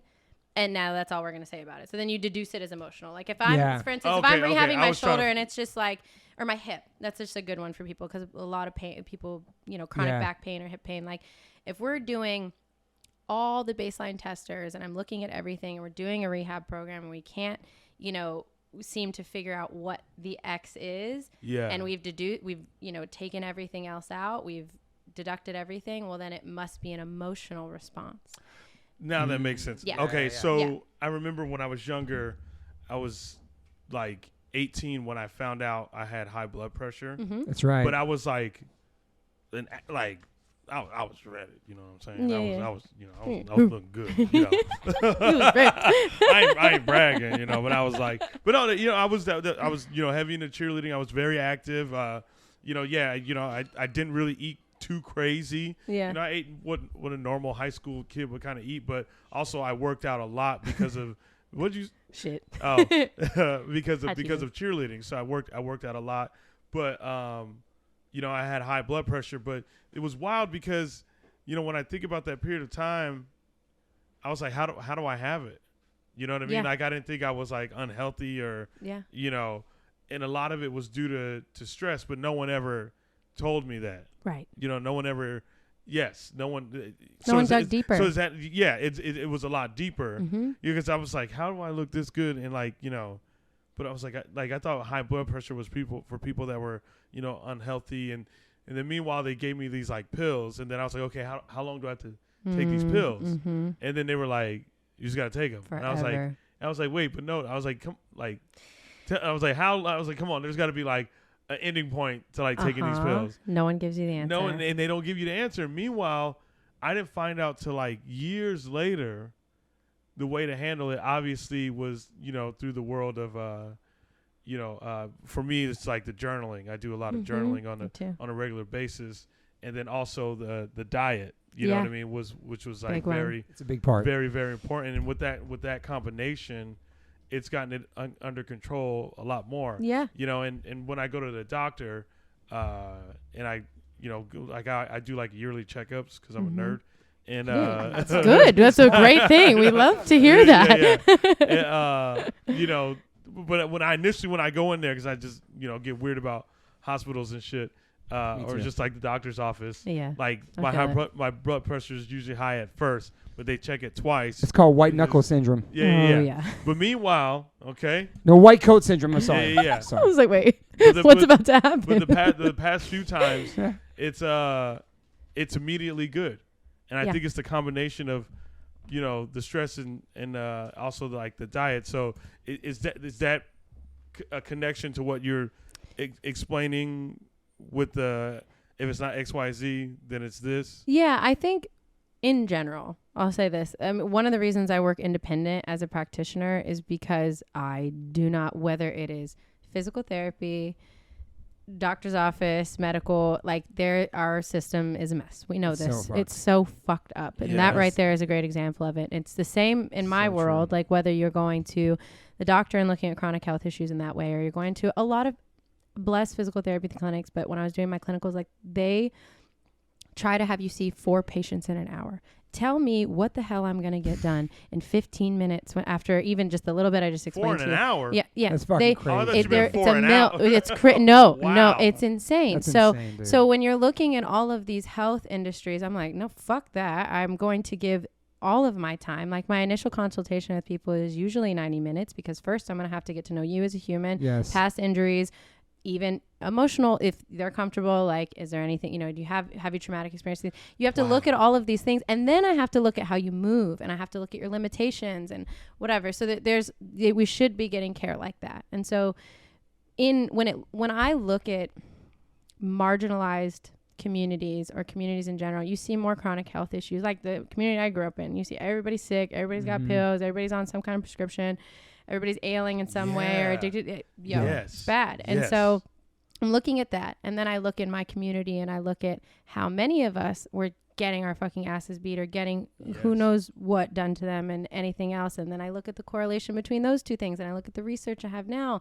And I'm like, ding, ding, ding, there it fucking is. And so, and then the factors that help that, obviously we know the things that are going to help, really, cognitive behavioral therapy in some form or fashion, journaling, meditating. It's everybody get your fucking ass in therapy. We're all fucked up. Like, do it. Like, I'm telling you, it changed my life. I promise you I would not be doing what I'm doing now. I would not be here. I would not be okay. Because, like, again, going back to Portland when I had that breaking moment, I don't have nobody to fall back on. I really don't have a strong connection with my family. I don't have anybody at home. So if I fall, I'm on the street. That's it. It's me. Yeah. And so when I gotta do it, man. you got, but I look at it. So and it's scared. I've been talking about my whole life. It's so scary, but I'm telling you, it's not that scary. It's once you do it. My wife told me I should do it. Everybody, man. What therapy? Yeah, for my dad dying and all that shit as a kid, and like all this shit. I'm just scared that like it's gonna happen like with you. All of a sudden, shit's gonna start opening, and shit's gonna start coming, right? But no. I get emotional this talk. I'm getting emo right now talking about it. No. Because I know I'm fucked up. I know I need to talk to somebody for that. But like the thing is, because I had no closure on my dad dying. Yeah, and that holds. Yeah, I know. 100%. I guess when I think about the way I grew up, I had no closure on the way I was treated as a kid, and like there was no. It was just like all of a sudden I was an adult now. I was out in the world. Yeah. Meanwhile there was nothing explained of what happened, and you kind of just live this life in a way where you are lost and confused. You're aware of certain things, but like that confusion. But I think that the therapy and shout out to all my anger management teachers, but it opened my eyes to a bigger picture, and it made me learn these things about myself, and all of a sudden I found the world of empathy and forgiving all the things that happened to me, because I was like, well, that doesn't have to be my life now. Yeah. You know what I mean? I was like, I have a chance, It's wild to like give you like I'll speak to you because please speak to me. I'll speak to you to give you insight. It's funny. I wish you were a psychologist. It's really. We'll have a therapy session right now. Totally. No, I'm not. Lay on the couch. when I think about going to get therapy, I think about crying as soon as it's on the couch. I don't know why. I'm just an emotional person. That's beautiful. But Same. That's not a bad thing. It's a good thing. That means I'm a mess. No. No. We're all beautiful messes. You act like you're the only mess. Yeah. I think it's funny that I'm coming in here. We're talking more about like the emotional component than we are like the physicality training. But this is what I love. Because most people don't think about that. They don't think about it. And I'm telling you, even all my skaters, like really like one of the reasons they trust me so much and they come to me, like, I have their full trust because there's both of those components. Yeah. I'm able to be with them and hear them and listen to that and then take care of them in a way that's deeper, and that's important. And then how do you, there's that seed planter. Remember talking about planting that seed? There it is. Or if they take action now or they don't. And the thing I can tell everyone and anyone is, for me, I had heavy amounts of abuse from my dad, other people. I mean, a lot that I really wasn't willing to look at. And you blocked it out until you start therapy? Yeah. I thought I was fucking fine. So how does the brain do that? That's my question. I was going to ask Andrew next time he comes on for part 2, but I'm going to ask her, like, how do you block that out of your brain mind? is smart. So your brain, think about it. You think about any traumatic event, right? So let's think about PTSD, right? The only time we really hear or talk about PTSD is like first responders or war vets. You know, we think of it in kind of this very visceral, like one traumatic event, a car accident, whatever it is, like way. But really, as you're coming along, any trauma that happens to you that is like emotional, physical, whatever kind of abuse, loss, grief, all of these things that happen to you are going to affect you, whether they're cumulative or one. And your body is going to respond. Your body's smart. It wants to protect you. So what it does is it says, ow, that's pain. We are going to forget about all that. Yeah. We are going to block all that shit out so that you don't have to think about it, so that you don't have to go there anymore. Your body's smart. It wants to protect you. And so it will block that memory out so that you can be okay in the world and so you can function. But guess what? The body doesn't forget. Yeah. The body always remember. It does not forget. Mm-hmm. And so then if something were to trigger and push on that piece of what it's going, your body might respond in an erratic way. For me, for instance, being violent with my body. Like, I was a very violent person. I was ready to fight anyone. I didn't realize it. Like, let's say something triggered me in a relationship or whatever. And then, I don't know, 2 days later, I'd go get fucking wasted and get thrown in jail and beat someone's ass. But I was like, why did I do that? Wow. But like, you know, it was because my body's trying so hard to process this and I won't let it process it. And if you come into therapy and you go into a space where you allow a safe space with someone guiding you to be able to actually let that out, you are so much freer. I was such an angry, like confused, self-deprecating person. Like, I really hated myself. Yeah. And I did not even know that. I wasn't cognizant of that until I was able to sit and really look it in the eye, get it out, and then have the tools to deal with it. And now I don't attach to that story anymore. It got me here. And so I'm able to like share it to help other people. But now I'm like, I have a beautiful life, but I promise you I wouldn't if I didn't do that. That pain will show itself in some way you don't want it to. And different people come out in different ways. For instance, mine, came out in a very like vile, erratic, drugs, alcohol, whatever way. Whereas some people's, it's like heavy OCD and control. And you just, there's different manifestations of like how you survive. And your body is trying to find some kind of control over this thing that feels uncontrollable. And I promise you, it's not scary once you get in there. It's like anything. Think about anything you've done that's like wild. Yeah. You're scared. Yeah. You're right. True. It's really not that scary. I mean, it's the same thing. I remember I was, when they made me aware of that I had PTSD, I literally was like, oh, I don't have that, because I was like, that's for people that fight in war and stuff like that. Exactly. And I almost felt like I was being like, I was like, I can't say I have that. That's almost disrespectful to people that fought in war. Uh-huh. And because you don't think of because I didn't think of my life that, I knew it was bad, but I didn't think it was like, I guess I just didn't want to accept that it was bad. So I was still fighting it when I was just like, oh no, I don't have PTSD. That's the war veterans. Yeah, that's what I knew it was back then. That's what they have. You know what I mean? But it's like, they help you, they guide you through this like acceptance. And I think with anger management, it's just a little bit more raw. You know what I mean? Mine is very raw. But it's beautiful. Like I said, I immediately started crying. I even cried when I left. But I remember, like, I felt like the fucking. Is it relief tears or is it like? It's relief. It's relief. Yeah. Your body's finally feeling it. Because it's like it's literally clarity. Oh, it's clarity. It's clarity. Yeah. That's literally the thing. John Mayer got a song about it. Person. But you do? You have like a trauma one? Oh yeah. Because Amy was on here from Interruptus. She was talking about some trauma for us too. But I'll talk to you after. She is the goat. But okay. It She's in really LA? is. She's in LA. She's right over here. Really? Right over here in Robinson. Now you have no excuse. I know it's close to my house. It's too. literally 7 minutes from you. Yeah, come It's on just now. like scary. Like the first time, I'm scared. Like the first time going, like what am I going to talk Initially. about? No, I know. initially it's the most terrifying thing in the world, and then once you get it out, then I will never in my life again. I'm telling you, if you would have met me 8 years ago, I'd be like, fuck, like I said, fuck therapy, fuck spirituality. Now I am so spiritual. I'm so in touch with myself. I know when I'm not feeling right. I know when I need to take care of myself and settle down. Yeah. I know when I need to You're in deal with control. something. I'm in control for once in my life. Did you go for a long time? Yeah, I've been doing therapy for 6 years now, like Wow. 5 years, in almost 6, and it's like it has absolutely changed my life, and I finally feel like in control of my life. And then it allowed me actually to like get really spiritual. You know, first I was like Yeah. really attached to the science, and then I Yeah. realized that there's things that are unexplainable with like our spirit and our body and who we are as beings, and I really went into that. And I think it's funny because people back home, I swear to God, they're just like, you be meditating and planting and like, and I'm still wild. I still go out. I still do my shit too, but I have control in that now, whereas Yeah. before Yeah. I didn't, you Yeah. know? The foundation is control. Yes. That it gives Yeah. you. Yeah, that's It's what a it gives beautiful you. thing. It's a And beautiful Yeah. do you thing. keep in contact with your family, your parents? I keep in contact with my mama. Yeah. And then I talk to, it's wild. Like my dad passed away. Sorry about that. It's okay. He could be gone. Okay. That man was a sociopath and he needed to be gone. Okay, you know good what I mean? riddance, Like honestly. we're good. We're okay with that. We Okay. have come to terms. How long ago was Um, that though? That was, when was that? It was like 2018. Were you able to say something to him or talk to him before? You know what's crazy? No, he was it's funny you say that because I remember my therapist finally like 2 years in, she was like, you know, your father was a sociopath, correct? And I was like, no. She goes, I'm just going to let you know now. Yes. And I was like, okay, got it.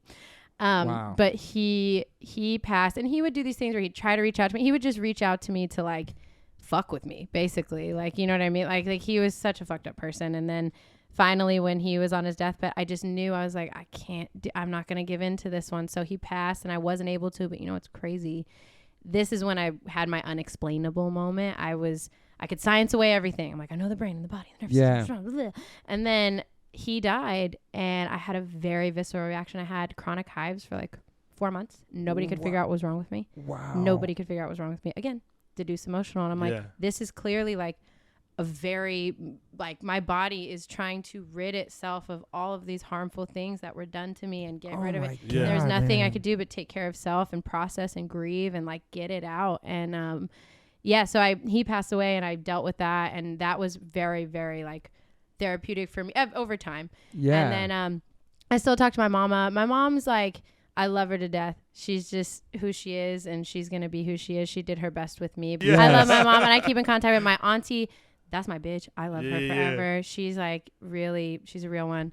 And then I've actually been able to build a strong relationship. My little brother and sister, we didn't grow up in the same home. And now I just brought my little sister out here, my little half sister, for the first time. She's never been on a plane, Wow. never been anywhere. She's brilliant. And I just brought her to LA like a month Oh, ago. she lives here. No, she just came for like the just came- week. came. And That's it so was like a cool. mind-blowing experience for her. It was really cool. So Yeah. and again, I wouldn't have been able to like have these certain like start to build these relationships within that if I hadn't done that work. And how soon you start getting therapy do you realize it's actually working? Is it the first couple of times you go see the person? I don't Does know. it take a long time? That's Like, an interesting something- question. because I'm pretty That's open. a very good Because question. I'm an open book, and I'll break down in a second, tell you my whole life. You know It what I mean? takes yeah. From what I know, You're what I like- can you're remember. like, Yeah. from what I can remember, you know what I'm Yeah. saying? Like, and then Yeah, I they'll tell me know. like, "Yo, so how do they But bring there's- out shit I might have blocked?" Did That's they just they like- know what they're doing? yeah. Think about They it. know- Okay. they know I'm oh a my professional God. of like questions. think about if I bring someone in to they have a meniscus tear. I have a process that I have done for years on years on years and years to be able to figure out, is it a meniscus tear? You tear your ACL? Like there's checks and there's testers we have to do to figure that out, and then there's a process for rehab to bring you back. Yeah. And it's the same idea, and that's Yeah. actually why I love I think I was more open to it as well because it's literally the same thing physically. So I know I have these processes and check marks you have to do to be able to get here, and then they have their process, but it's the brain, it's emotion, it's being able to like look at you as a whole person and figure out those little parts that need to be touched on and need to be dealt with, and then give you tools to heal them. It's the same thing in physical. Okay, great. Now we're doing this. Okay, now you have the tools to do it at home, and now you come see me only twice a week. It's the same type of idea. And it takes the right person. If you go into therapy and you don't fuck with I'm like, going to talk to you. okay, we can talk. Well, not to have you be We'll my have therapist, trickle down therapy. It's all good. But the person you mentioned, but Yeah. But like this is how like legit good they are. So I remember I walked in. This is my second anger management teacher. I remember walking in, and I was just like, you know, I was Angry, like, fuck whatever. I was you. like, man, fuck all this shit. I was like, this is my second time doing this shit. I was like, it didn't work the first time. And I remember walking in, she never broke her smile. She was a sweetheart. You know, she kept her smile the whole time.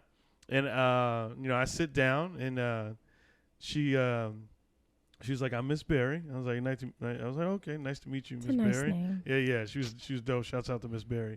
And then, she was like, so, you're here today, but let's just talk, let's just have a nice conversation. And I was like, okay, and which was bringing down, she was slowly bringing down the walls. And then she goes, tell me about yourself. Like what are the things you like? And when she said that, I was like, man, I don't think anyone's ever asked me that. I was like, no one's ever asked me the things I'm into. I was like, wow, that's cool. So I was just like, I was like, I'm a cheerleader. This was in college. So I was like, I'm a cheerleader here on campus. I love Black Flag. I love punk rock and all this stuff. And, I like to play guitar. And she was like, oh my God, you like playing guitar? I was like, yeah, I've been playing since I was like 13. And she's like, oh my God, that's so cool. Like, so what, like, do you come from a family of musicians and stuff like that? I was like, oh no. I was like, I'm the only one in my family that, plays guitar or that does anything musically. She was like, oh, that's awesome. You got brothers. And yeah. I was like, they do this, blah, blah, blah, blah. And then, she got it. She asked one simple question. It was just like, so like, what, you have that many brothers and sisters? Or what was it like? What was it, like growing up? And she knew nothing about you, right? Knew nothing. And she was like, so what was it like growing up together? And then when she asked that, I was like, I got real quiet. There it is. Yeah, I got real quiet. They know what they're doing. Yeah. These motherfuckers. I got real They know. fucking quiet. Because now she's asking me the relationship with my family. Yep. And so I just got real quiet, and I kind of, caught off guard, and I answered very short, and I was just like, oh, it was very hectic. That's all I said, and I just, kind of closed down. And then there's down. There it is. And then she and then, she was like, and then she got into like, this is a safe space, like, like I have no desire to just spread this information to anybody. Like, this is just us. We're just having a conversation. Cool too is that's what it is. Exactly. I can tell that bitch anything. And guess what? By law, she can't say a damn they thing. Like, you know what I mean? Like, really, like, it really, you can really actually be like, whatever it is. Whatever. That's your time. You don't have to worry about nobody saying anything. You don't have to worry about no judgment. The walls and like, and they do it in such a comforting way to where like it's almost very nurturing. And I had to have like, I swear though, mine, the two I've had, and this woman over here, she's a G. Like, she's a fucking G. She's been through it. Does insurance cover shit too? I don't know if she does, but she's been through some shit. But I needed that because I remember the first one I went to, she just looked like fresh out of college and cute. And I was like, all that I'm about to tell you, you're not gonna be able to handle it. Like, that's stupid. They all can, but I just remember being like, no, know. And then when I needed someone that was like older, had life experience. Stuff I wasn't going to tell them was going to shock them. I was ready because anytime I had opened up to people before, they're just like, oh my God. And I'm like, oh fuck. Like, all right, never mind. And I'm like, never mind. I'm cool. Like, everything's fine. And then, but like when you have them, they're just like, okay. So and then they're ready. They're just ready to accept you and take it and like heal you. And then it's like, if you're doing therapy and training and like the physical, all of those two pieces to me, and diet, are the three pieces and pillars of like, how do I care for self? And then you actually can come into the world and be your most creative, authentic self, whether you go through hard times or good times. Like like same thing. Like I said, this whole epiphany, all this business, everything that I'm doing is like, if I hadn't done that, none of this would live in the world. And that to me is like really powerful. So when I see these people that I feel like just have this little like thing on, I'm like, no, get it off, get it off. One of the most beautiful things about it is, when I think about it, it's, my personal situation, what I remember about sitting there with Miss Berry, she was just so invested and so interested and cared to listen. And I don't think that was something I've never had in my life. So when you go around life when no one wants to hear, or like you feel like people don't want to hear you, you're never going to talk. But I just saw it like in her face, and she never like she just never turned off on me. Yeah. Like that the whole time she was just there. So What- it was like, oh my God, like it's fucking. What happens if you start bawling? Do they stare at you and they say, "Wait, you done crying"? It depends on the person. Yeah, it depends. Yeah, It depends. Yeah. You know, some people are gonna pass you a tissue or hold. Some people like there's Pass me a tissue. yeah, you know, there's things, but it's like it's okay. I remember my first therapist saying I had a whole epiphany about all the things, and she was just like, Did you block a lot of things out of your life, huh? "Oh my God!" Okay, you I blocked it remember all like out. same thing as you. Like it was more like because she was like, "Okay, tell me about your life," and I was like, "I don't know. I grew up in Atlanta, and like I don't know, my dad kind of sucked, and then like I like moved out at 15. Like and she was just like, okay, we're gonna just go really slow," and I was just like, whatever. And then when I said it all again to myself, I was like, out loud too. Yeah. whoa! Yeah. I was like, oh my God, I'm fucked Yeah, up. you hear it. Yeah, and then you actualize it, but then it's out of you. Then you don't hold it anymore. Your body, we're talking about all this physicality and trauma and what it's holding on to. It's outside. Yeah. But then do you spend the rest of your life going to talk to the people just so you can finally? Do you ever get healed? What do you mean? Do you ever get it all out? I will say this. I believe it's funny. I went to I do all the things now. Which I laugh at myself. Sometimes I look at myself and I'm like, you would have never. I go to therapy. I go to a spiritual healer, reads my cards. I be doing the shit. And Damn. old Jess would have been like, you fucking weirdo. Don't. But now I really am at this point in my life where I was thinking about it. That one of my spiritual healers was like, you have done the work. Stop looking back at it. The reason the tigers are grabbing you is because you keep letting them. You keep opening it back up. And it's true. For once in my life, I feel it took me a long time to get there. You have pitfalls, right? You make a lot of progress and I fell back. And then you make a lot of progress. Yeah. Same thing on training or anything else. So it's a journey. But I truly believe you do get healed. Like the things that happened to me in my childhood do not affect me. And I never thought that at the beginning of the journey. I was like, I'm going to be fucked up forever and I need to watch out for all my pitfalls and all these things. And I got to be really good. And when I realized no, I have done the work to get in control of these things and I am okay in the world now. I truly still always believe in self-work, but it looks different for me now. It still sometimes will ping back to those things oh yeah, I do that because of that. Okay, got it. You know, whatever. But now you're so in touch with yourself. But you do. Everything. If you're willing to do it, it's the same thing. Anybody wants freeing. to. It's so freeing. And I correlate it back to rehabbing from an injury.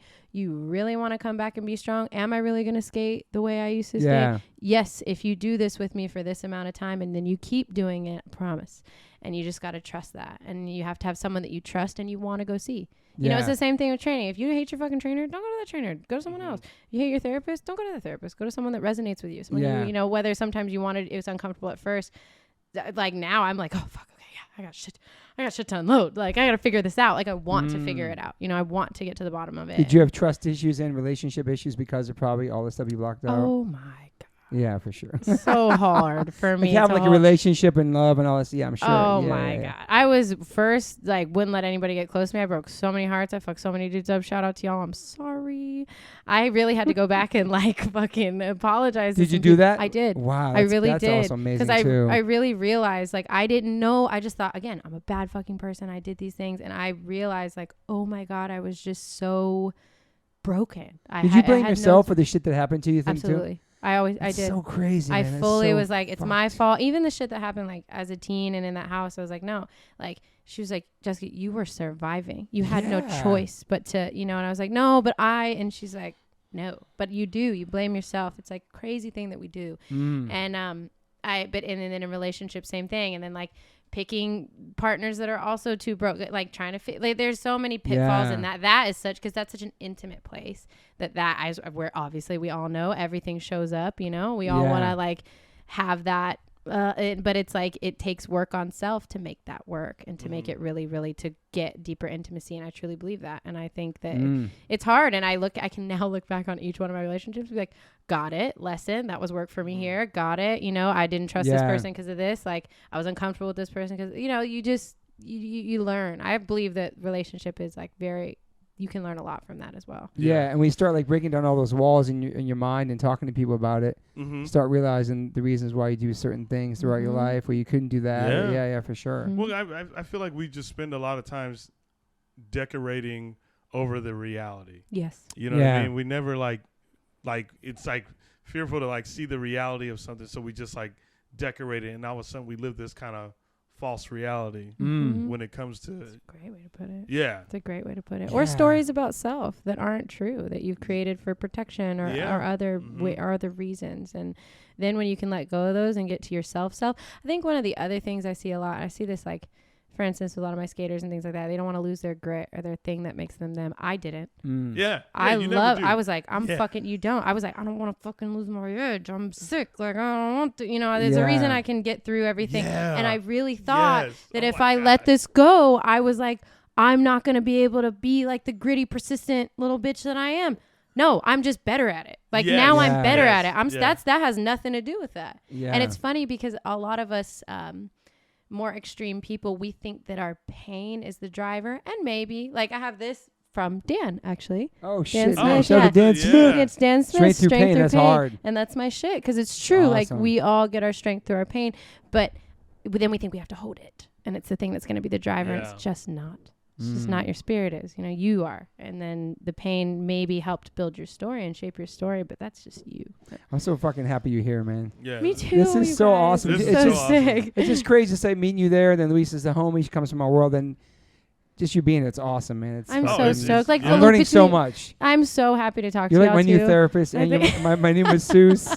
I'm gonna be your rehab all Dude. around, spiritual, I'm gonna be texting physical. you like serious questions. Seriously, full on life coach. all here. the life coaching. No, but I really appreciate you so much. This is awesome. This is I just really appreciate the space to be able to come and talk, and especially like I was really excited because like between Luis and then Hambone, same thing. Like multiple That's what people Hambone was telling me about you like too. multiple people were just like, no, you two need to talk, and I'm like, okay, I'm down, like whatever. No. But to be able to have the space and the connector, like I've done some podcasts before, and it's great. And we talk a lot about. I've done trauma ones, and I've done more performance based ones. But I've never had one where I'm like, oh yeah, my community. I used to watch you all the time. You're friends with my friends. We in this bitch. Awesome. So to be able to have the space to talk about it, I'm like very grateful. I love how small the world is. Yeah. It's crazy. And I love how we're all connected by the fucked up, how the scene looks fucked up to outside people, like you were saying. Like people see you going to a show, what the fuck is that? But that was like our normal. That was our sanity going to these shows. You walk in. All these crazy people. In the venue, it's refreshing. Yeah, you're just like, oh, I'm home. Yeah, like and someone who really didn't have that home. I'm telling you, and your journey's so beautiful because like you left at 15. You were surviving, man. You were fucking hustling. You were doing everything like to live. It wasn't trying to like to buy new kicks or whatever. Maybe you need some kicks, but you know what I mean. You're out there trying to live. Yeah, you know. like yeah. What I and then noticed. find out what you wanted to do. Yeah. You know what I mean? I was just saying what I've noticed like through your story. There's always been this drive. Like the drive has always been there. You know what I mean? And like you've used it in ways without even really knowing that you've had it. And then, correct me if I'm wrong, but it seems like once the therapy and all that, the clarity came through, you understood how important that drive was. And it was like, oh, this is the thing I've had for so long. You know what I mean? Because like you said, you go into these places and you're like, oh, I don't belong here. Well, I'm going to belong here, or in making these things really happen for yourself. So it's like actually cool to like, that's the cool thing about this podcast is like you hear a person's story and it's like, oh, they've always had this specific thing that's been with them the whole time. And I feel like with you, it's this drive, that just never, has never stopped and it's just always been there. I appreciate that. I remember like, again, like I said, I remember Nikki Valentine, the homie, he would always come back to me and be like, you fucking did it. You know what I mean? Like you really did it. You said you were going to do it and you got out and you did it. And that's like, also that PMA too that you big have. Big time. That's like, it. That's you put real it out shit. there like, for sure, man. And you have to. And like now my whole driver is just, I will be there for the other. Like skateboarders are my heart. They're my babies. They're like my children. Everybody's like, do you want to have kids? I'm like, I have 30. I'm fine. Like really. You know what I mean? Like of all ages. Like, do you want to have kids? I no, like really, I feel like I don't. I think I do. I don't know. Not right now. Cause I haven't met the person. I'm like, oh fuck yeah, I want to have kids with you. Like no, because I genuinely like take care of 30 people. And so I feel that motherly instinct already. I'm doing that in my work. So I don't have that drive to have kids. But it might come, it might not. But I want, that's my biggest purpose is I'm like, okay, how do I get these amazing humans? If I can just be a vessel physically, this is my craft, this is my gift. I can get you right physically, but if I can plant that seed to make you right emotionally and take all of us, the other, and push you higher, I want those people at the forefront. I want skaters at the forefront. I want punk rockers at the forefront. Yeah. I'm tired of seeing some basic ass people out there. Like, I'm done with it. Like, I'm done with it. So I'm like, nope, I'm going to help you. I'm going to help you. Like, that's my purpose. That's all I want to do. Fucking love it. Yeah. Is there a chance I could waste my money going to a psychologist? Because oh my God. No, listen. Because it'll tell me I'm perfect. They might just tell me I'm perfect. I love that attitude. Definitely not. I don't think. Definitely not. I'm so scared of like, God, just like taking the layers down just to see why I'm such an emotional person. I blame it like when I became a dad and I don't have a dad. So then I started being really emotional, watching stupid commercials, bawling. And then I found out my brothers, when they became dads, it was super emotional as well. We've always been, my mom raised 3 boys. Pretty much my grandparents raised me. And not having that closure, not going to the funeral, seeing my dad fall in the bed, going to the hospital, never coming back when I was 3 years old. All that shit. It's just all the memories I have, And I feel like that. You have to think about that makes me emo thinking about where I barely even knew my dad, does. but enough of those memories of that time. So then maybe they'll dig deeper into me and find out other shit. You know what I mean? And again, it's like the same thing. You have that driver. Everyone, for instance, that has ever mentioned like you to me is like, that's one of my favorite people. He's such a good dude. He's got such a good heart. And like, that's who you are. And you're able to be this like wonderfully emotional person and like be a support for people and show people. And like, whatever your journey is from what you've experienced getting there, all that's going to do is elevate that. Yeah. Like, how ill is that? No, that's pretty cool. It's like unlocking a fucking character. And you're just going to be on a video like, game. that's All of a sudden ill. you're just And I've had like 180 something podcasts with all kinds of people, and I feel like this is the one that I'm actually going to get the phone number and actually call them tomorrow. I love which that. is really fucking That's crazy, good. man. And that's you. And I appreciate you. I got you. It's so I'm here crazy, for it. man. And by the way, your website doesn't work. Oh, thanks. So I'll let you know. Shit, I'm not good. I tried checking. I'm dead ass, looking out y'all. for you. I can't. I'm Thank looking you. out for you. You should make sure you still go to have my that. Instagram Because I went to your website and the shit was down.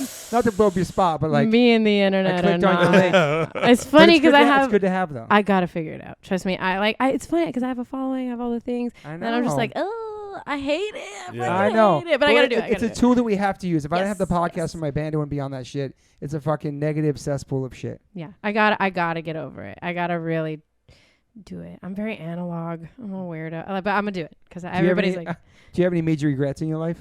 ooh, that's a big question. I'm sure you get a good answer though. Do you love her now? Yeah. She's fucking awesome. Amazing. I wish we did this a year ago. Y'all. Luis, I love you, man. Luis, Shout out to love Luis. you. I just like getting my mind blown by people that you know what I mean, don't really know much about. But you know that Yeah. they know we're connected somehow. Oh, I love It's it. so wild. Okay, back to regrets. What do you got? What is my regret? Man, I really gotta think about this one. Give me a second. I feel like you don't though. I honestly, I don't want, I'm going to think of it when I leave here, I'm sure. But like, I actually think about this a lot. I've had a lot of wild experiences, I really don't have any regrets because if I didn't take each step in each direction that I did, whether it was a pitfall for a while or it was an elevative step or it was the wrong step, it wouldn't have turned me where I need to be. Totally. And I really am in this place in my life. I'm like, I live in fucking LA with the Dude. illest people. I have the best community. Oh, Sean V says hi, by the way. Oh yeah. Say hi, we Sean. love that. Yeah, we love. But like, Hi, you know what Sean. I mean? Like, it just, Yeah. I'm so blessed to where I'm just like, no, I don't have any regrets because if I get this right now, then hell yeah, whatever went on. And regrets in the sense of like True. how maybe I've That's treated great. people, but I right those wrongs. That's so important to me is That's to beautiful. always like right those wrongs. That's I important. don't want to question you're an optimist or pessimist, but you're so PMA. It's crazy. I'm so PMA. and all you've been through day. some dark shit too, Yeah. and you kept the PMA. Always. You gotta keep the PMA because like Got it. even in the dark times, like life is beautiful. There's a reason we're here. There's a reason we're supposed to be doing shit. So like, get through them. You know what I mean? Like if you can just get through them and lean on others, you're good. And what do you think gave you that strength through all those times? Just survival mode, maybe not even thinking about this is what I have to do. You didn't think about like the what ifs. Yeah, it's funny you asked that because I've thought about that a lot. I've tried to figure out like, because I've had people say that where they're like, how do you not hate humanity? Like, how do you still have love for humans and like love for, I don't know. I don't know. You're helping heal humanity. You're helping heal humans. Because you're doing something about it. Yeah, that's you're what it doing is. something. I think that's what it is. That's why you don't hate it because you're actually doing something about it. I feel like a lot of You're times. not talking about the internet. You're actually doing when shit. people Yeah. say they fucking have no faith in humanity, it's like, well, what did you do for humanity today? Like, how What do did you help? what did you do to help? Yes. You know what Yeah. I mean? Like it may not help the world, but it may help your neighbor, Mm-hmm. you know, or someone like, you know, just within your vicinity.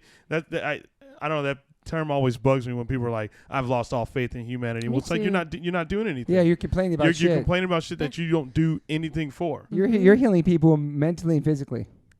Thank you. That's amazing. Like you're healing fucking people. Like yeah. But like, look how you affect all those skaters on a regular basis. I love you know what I mean? them. That's pushing out, and then all of a sudden it just trickle down. That's the dope pyramid scheme, if you will. Yeah. Is that it just keeps going. Like that's the pyramid scheme you fucking want. Yes. Yeah. It's trickle just, down. You want that trickle down. And how you infected me today with the therapy, because I've been thinking about it for my whole life, and just the way you broke it down and the shit you went through, and then just going there and being so against it, and feeling so fucking brand new. You know what I mean? It's always being open to something different, and like in if that is so important to me and my skaters, they really are like, I take so much, I love them so much, and they are such the brightest, most resilient people, and I'm just like, all I want to do is elevate you. Like to have their trust, I take that very seriously in my practice. I take that very seriously in how I care for them. I take that very seriously in how other people approach them. Like, you can't touch them. Like, excuse me, you know. But that's like very, very serious to me. Like if you're in my little fold, then I want to make sure how can I be my best self for you, so that then you can be your best self. 100%. Yeah. You should be proud of yourself. Yeah. Because you had a lot of odds against you, your life growing up and stuff. You escaped all that and fucking made it to where you are. I'm just saying though. You made me cry. I'm already crying on this fucking podcast all the time. I ain't crying today, bro. I ain't got the energy. It's too hot. We're gonna cry and hug. It's too hot to cry. I'm sorry. And then I know you still go to shows because we were both at Turnstile, all three of us. Hell yeah, I know. She was standing by us the other night. Same section, dude. Yep. Oh really? Yes. Yeah. Yeah. So you still go to shows, listen to new music. Hell yeah. You know what's crazy? Always. And I haven't been, I need to, I told Luis this. I was like, Luis, pull me to every show, because I've been traveling so much. Like I missed Sound and Fury. I didn't go. I was super, I was traveling. It was awesome. So sick. That's another one I was coming out to since like 2011. Like just coming out to California for that.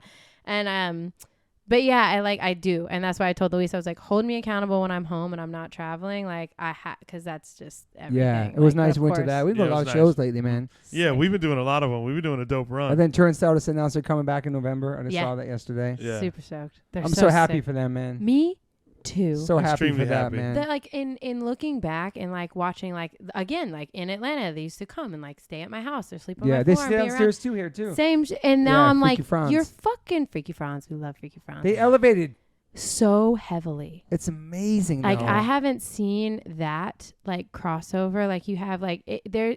Yeah. To me, like there's so much amazing music, and we could go down that hole forever. But like, there's something extra. I'm like, look at what you like, the way they like transform their sound, what they're doing, but it's so authentic. It's so fucking ill. And they're just the illest people. It's real, dude. Baltimore, dude. It's real shit. I know. And they're good kids, and they kill it live, and their record's great, and they're fucking super posy, wonderful energy. Wonderful energy. Like they're just. But see, like all the different people in the crowd and different ages. Oh, they bring a universal audience. I know. It's kind of crazy. Like I was thinking the same thing. Like thinking back to just like hardcore, and then I was just like, holy shit! Look at this. Like, and you can't. And then that could tap someone into a whole different world of me, which is very, very It just makes me happy, like to see that where hardcore has come and whose hands it's in, and the new generation and everything that they fucking. We talk about them every episode on this fucking podcast. It's Almost so Turnstile. Yeah, sick. Just because they're so dope, and it's just they're so dope. The two for me that are the newest bands, and Power Trip and then Turnstile to me, that hit really hard and really made it like a major impact across like for real. And this like really hit me in my soul. I was in fucking Copenhagen, and one night it was like I had one night where it was like this lag in between these two events, and I was like, okay, I have a little bit of time. I was like, I'm gonna go get a fire ass dinner somewhere by myself, right? I go get this fire ass dinner, and I mean it was bougie, it was nice, and the dude even he was like, you came all the way from LA, come in. He had no room. Maddie sent me the like it was somebody like whatever. Maddie Matheson. Yeah. And like shout out to Maddie. Fucking small world. It's like, and it was like a reco and whatever. So I go, the dude sitting next to me was chatting across the bar to the owners the whole time. And then I love to talk to people. So then we end up chatting, and no shit, he's a huge, you would not imagine this dude. He is not like it really in hardcore or anything, but he was just like huge Power Trip fan. Like I pulled out my purse and I had a patch on it, and he was like, hold on. And like pulls it out, and I was just like, see, and there's that there's just that trickle. It was very that connection, cool. man. It was that very cool. You never would have fucking thought. I was like, what? Like this is crazy. I just love that, just seeing somebody wearing a shirt or something, automatically you know like you're on the same wavelength. You saw me wearing the Fugazi shirt. Yeah, now we're fucking. Now you're my son. You're my adopted fucking son. I brought you in the house. You're part of the Morses. Real shit, though. I'm just saying, though, that's beautiful about Yeah. where we come from and that music and Yeah. that scene because it is so special. And as much as people think it's huge, it's still very underground. Yeah. Very. You know what I It mean? But is. we're all connected. Like, It's that soul shit. fuck, man. This was excellent, man. I'm fucking. This is great. I want to Yeah. drop this shit tomorrow. And Mañana. I'm going to come back on it once I get my first therapy and talk about it. I would Oh love yeah, that. she should come back. Yeah. Let's talk. No, I'll for talk sure. about I anything. wanna- Yeah. Whatever. I'm checking all my stats on you in here, girl. Damn, that's that. Yeah. You know what I mean? That would be We'll a have dope like a part episode. 2 and we'll break it down. I would love We'll that. cry like fucking babies. I in I will here. cry. Big And you're a cry certified nutritionist. Yeah. correct? Yes.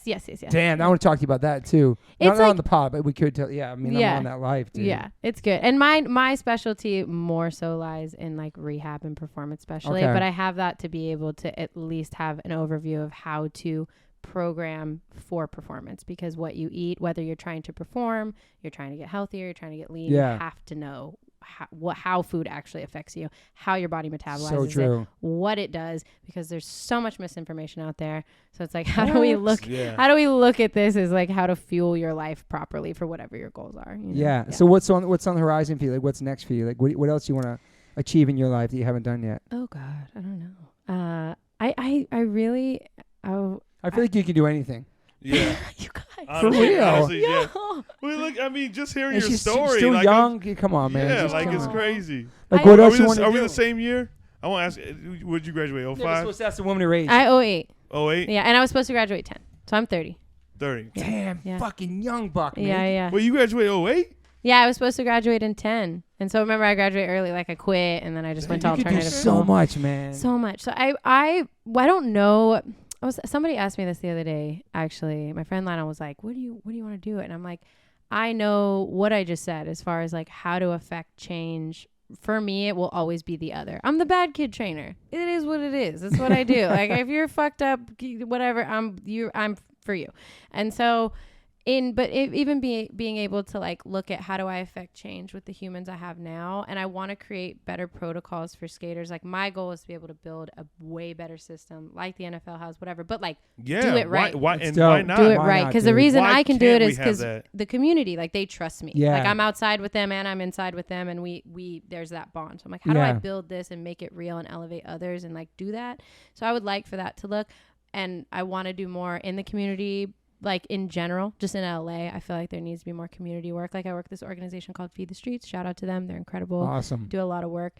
But like the overarching thing, I don't know what it looks like yet. I know what I want to do as far as like what I want Yeah. to do for humans and like Yeah. how I want to do that. And I just don't know what it looks like on a larger level yet. Yeah. It'll be something. Like It I'm like seems like- something big. It's Correct just- me Yeah. if I'm wrong, but it seems like if you see it, like you attack it right there. Yes. Like you're more like that. Yep. Very Okay, straightforward. Yep. Very, okay. very that much. No makes so. sense. bullshit. Like that's it. No Yeah. bullshit. That's I'm like, East that's Coast. it. It's It like if it's is. right there, it's I'm My attacking. heart Yeah. attaches to it. I'm like, that's it. That's Yep. the spark. That's what I want. And that's what I'm going to do. And so in the meantime, I'm just like, I take care of a lot of people. So I'm like, it's a long days. And I just try to take care of them and build that better. And then once what's supposed to come with, who knows? Because I swear Yeah. everything that happens with me, it's like serendipitous. You have an epiphany, Yeah. meet the right person. Yep. What can we build? So I know where my heart lies and what my like general theme to change for Yeah, you humans attack as is. you And then go. it's like, Yeah. all right, Yep. this is the vessel now. This is the way to go. Like this is it. So you have a lot of clients during the week. You're pretty busy. Oh, hell yeah. You know what's crazy? I think I look back to people being like, this won't work. I have so many skaters. Yesterday, I worked from 7 a.m. to 2 p.m. or 3 p.m. And all skaters. And so to be able to have that, and then I have a few outliers. Like I Yeah. said, like I train like some other people. Like I have this one musician. She's incredible. Her name's Maria Isabel. I love her. And like there's a few other people mixed in there, but I have so many skaters. I travel with them. It's cool. Take care of them. So like I'm just back to back to back. But the fact that they want to show up. I remember Sean Yeah. Malta was like, you're my only standing appointment every week. Like think about that. You know what I mean? Yeah. Like that's it. But like they Says a want to lot. show up. They want to get in. They're seeing the results. They're skating better. They're moving better. And they're in it now. I'm just like, I got to keep that going. There's only one of me though. So right now I'm like, Yeah. oh fuck. Like Yeah. I don't know. Would you how to train keep up. somebody else to do what you do? I would love to. I Yeah. just have to find. Anybody listening is interested in this? Yeah, I really do, and I have to just find the right person because there's a lot of people interested, but I'm always like, where's your heart at? Exactly. In Where's your it? heart? Yeah, It's in your yeah, heart. Yeah, is it No, your real? passion. Then Yeah, that's what I'm saying. bullshit. It's just a job as you with something you really love. You love this shit. I Yeah. love it. I love them. fuels your life. It really does. Like, I wouldn't do anything else. I don't care. And you created this. I made it. I made it up. I fucking made it up. My dog just farted. Yeah, Oh she does it in every episode. Every episode. Oh my fails. God. She's got to leave her mark. She needs to get talked about. Also, for the listeners, I had the AC going for the first half, so if you hear something that's AC, I don't want my guests to melt. I've been so worried about. I didn't do any podcasts for the month of August because it's so fucking hot. But it's pretty good in here, right? But my dog did fart. I'm sorry. Okay, thank you for being here, man. I can't wait for so fucking much part for 2. having me. This is a is beautiful amazing. So conversation. chill, right? Yeah, this was such a great conversation. Yes. It was very So chill. good, I was man. all nervous. I'm like, oh, we're just talking. No, dude, we're just talking. Chill. Anything Thank else you you want to so say? much We're for good. having No, me. yeah, that was beautiful. Well, they can find you on the internet, whatever your name, but they can't find you on your website. Yeah, that's coming back. I'm bringing it back for her. Just look you up. You can Google you, see whatever you're up to, all Miss that shit. Jessika. Yeah. Find me. Damn, Jessica. This that is was all. fucking. Yeah. Thank y'all for having me so Yeah. much. This was good. fucking. It's almost like I don't want to say life changing for me because I know I'm actually gonna do something off this cast after this. You know what I'm saying? Yeah. That Like, makes me so. and then my wife's happy. gonna thank you because she's been telling me to do it. I love that. Yes. You know what I mean? Shout out to Like, Boo. so yeah, man. Fuck. Love it. Yeah. Thank you. Thank Alrighty. you. Sorry my to come fa- back in the pod just real quick because fucking Jessica. I just realized first she has a PMA tattoo. Now she has a fucking "You're So Cool" tattoo. She has a True Romance tattoo. I didn't even ask her what her favorite movie was, but I guess it's that. It's 100%. I have could the watch my it wedding 1,000 band. times. I have that same fucking. Me and Travis Barker got matching ones on the Boxcar Racing so tour of that. Ill. And you saw my thing over there, right? Yes, Yeah. I was looking straight at it. It was funny. I was talking to y'all, and then once I settled, I was like, "You're so cool." And the reason why Chappelle's not allowed on the podcast now because he's never seen that movie. Are you fucking kidding He's me? never seen the movie. Nuh-uh. He refused to see it only because I Why? love it so much. It is the And for so many reasons. during the pandemic, we got COVID together. Me, Chappelle, my wife, and my son, and we made Chappelle watch a movie for the first time, and it was called Goodfellas. You had never seen. You really Listen, don't I'm watch not- movies. This is really proving me. Are I you watch- kidding I me? swear I to watch God. the same fucking movies. I travel a lot because of We're comedy. back on this Okay, pod, what dude. movie? Fuck So it. and so I download. I bought movies that for my iPad, and I watched these same movies. Okay, well, let's open Dude, your Jessica's a world. True Romance tattoo. Fuck, man. That is my favorite movie of all fucking Me too, time, man. hands down, Me forever. fucking too. Tombstone. I put it on all the time just because. Angus, you guys ever seen Angus? No. Yeah, all right then. We So y'all sitting hating on me. All right, all right. Give me another movie. Yeah, one more. Of the ones that I watch. Give me another Uh-huh. besides Angus. I love Saving Silverman. Okay, I remember that All one right, kind of. yeah. Yes. You guys like Shawshank? Redemption? Yeah. Okay, Wow. that's classic. That's a good classic. one. That's a kinda- good yeah. Anything crier. else though? Like any love stories like we like? Yeah. I love love stories. Give me Then another- why don't you- Crazy Stupid Love. It's okay. Is that Steve Carell? Yeah. It's okay. Uh, It's just as Oh, classic what as it's the James fuck? this is Gandolfini. okay. Listen, this is like, I mean, everybody knows, but this is the ultimate, most badass love story of all time with the two I do sickest love fucking people. rom-coms. And no, it's but it's also like violent and ill and has the best monologue. Bro, Like like Natural you Born have to. Killers. Yeah, but like, That was somewhat of a love story. And James Gandolfini's first movie. no way. Yeah, I first did movie. not know that. First movie, man. Wow, sick. And like 4 people died from that movie. Him. Is rest it- in peace, is it online? Dennis Hopper.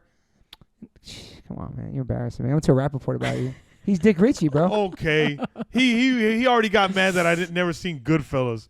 Oh, yeah. So what's I it? mean- You know. I mean, You've seen another thing Zebrahead, that- though, right? No. okay. His first movie, Zebrahead. It's incredible, man. gotta make Listen, your I've seen list. rap in movies. Well, now I I love saw you him even in more Hitch. because you have a fucking True Romance tattoo. Oh, my God. It's It's so real nice. shit. It's nice, too. Thank you. He killed it. That's why I Small. was Who like, did it's that? little. Oh fuck, what's his name? Andrew here that used to like work at Shamrock. Okay, I don't shout out know, to yeah, Shamrock, yeah. Mark Mahoney. Yep. My wife loves you, Mark Mahoney. She thinks she's so hot. Okay, we're signing off again. Bye. Bye. I always ask my guests if they have any regrets. I personally don't have any regrets. Even when it comes to my tattoos, I have the silliest tattoos. Even my ET on my leg, it's still a childhood memory for me, and I love it. I've had tattoos on top of tattoos strictly because I wanted more tattoos. I started getting tattoos when I was 18. I'm 52 now, and I can't stop. I've had laser treatment before on something on my arm. It's 4 tattoos on top of each other. And that experience at that place was pretty fast. It was pretty cold. It was in and out, swipe the credit card. Don't really tell me much. Didn't give me much details or anything was going to happen. So I never went back. So as of most recently, I'm so lucky enough to have had 2 sessions at Removery Tattoo Removal. My tattoo on my arm that looks like a big black blob is now super light. I've had 2 sessions. I have a long road ahead of me. None of this stuff happens overnight. You cannot take a tattoo up in one sitting. You have to be patient. And it's painful. They ice you up. It's super fast. To me, it felt like a bunch of rubber bands. But what's more painful than that is looking at something on your body that you think you're stuck with for the rest of your life. That sucks. But now for me, I'm really happy I started this journey. I'm slowly going to get this tattoo removed. I never thought in a million years I'd have any kind of real estate on my arm. I don't even know what I want, but it's exciting. I'm so honored to announce that One Life One Chance podcast is now with Removery. I have a code. Use TobyH20 and get $100 off your first session. Call 866-934-4570 or go to Removery.com. One of the most experienced tattoo removal companies in the world. Over 600,000 removal treatments done. 100 locations. U.S., Canada, and Australia. State-of-the-art peak-away laser technology. Cryo-technology to reduce any discomfort. This is so exciting for me because all I do in these podcasts is talk about tattoos. From day one, if you've been listening to this podcast, talk about tattoos, talk about getting removed, talk about getting covered up. So this is such a perfect fit for me. Once again, go to Removery.com or call 866-934-4570. Use my code TobyH20 and get $100 off. These guys are located everywhere. Try it out. Yo, people always ask me what kind of frames I'm rocking. I've been rocking Caddis for a couple years. They make amazing progressive readers, which I wear. Also, they make sunglass readers, anti-glare, anti-smudge coating, anti-scratch, and anti-aging. That's why I look mad young when I wear them. I'm just kidding. But they make amazing frames. Caddis, so stoked to have you guys part of the podcast. You can go to caddislife.com/Toby10 and get $10 off your first purchase. Stoked. Thank you, Caddis. Welcome to the fam.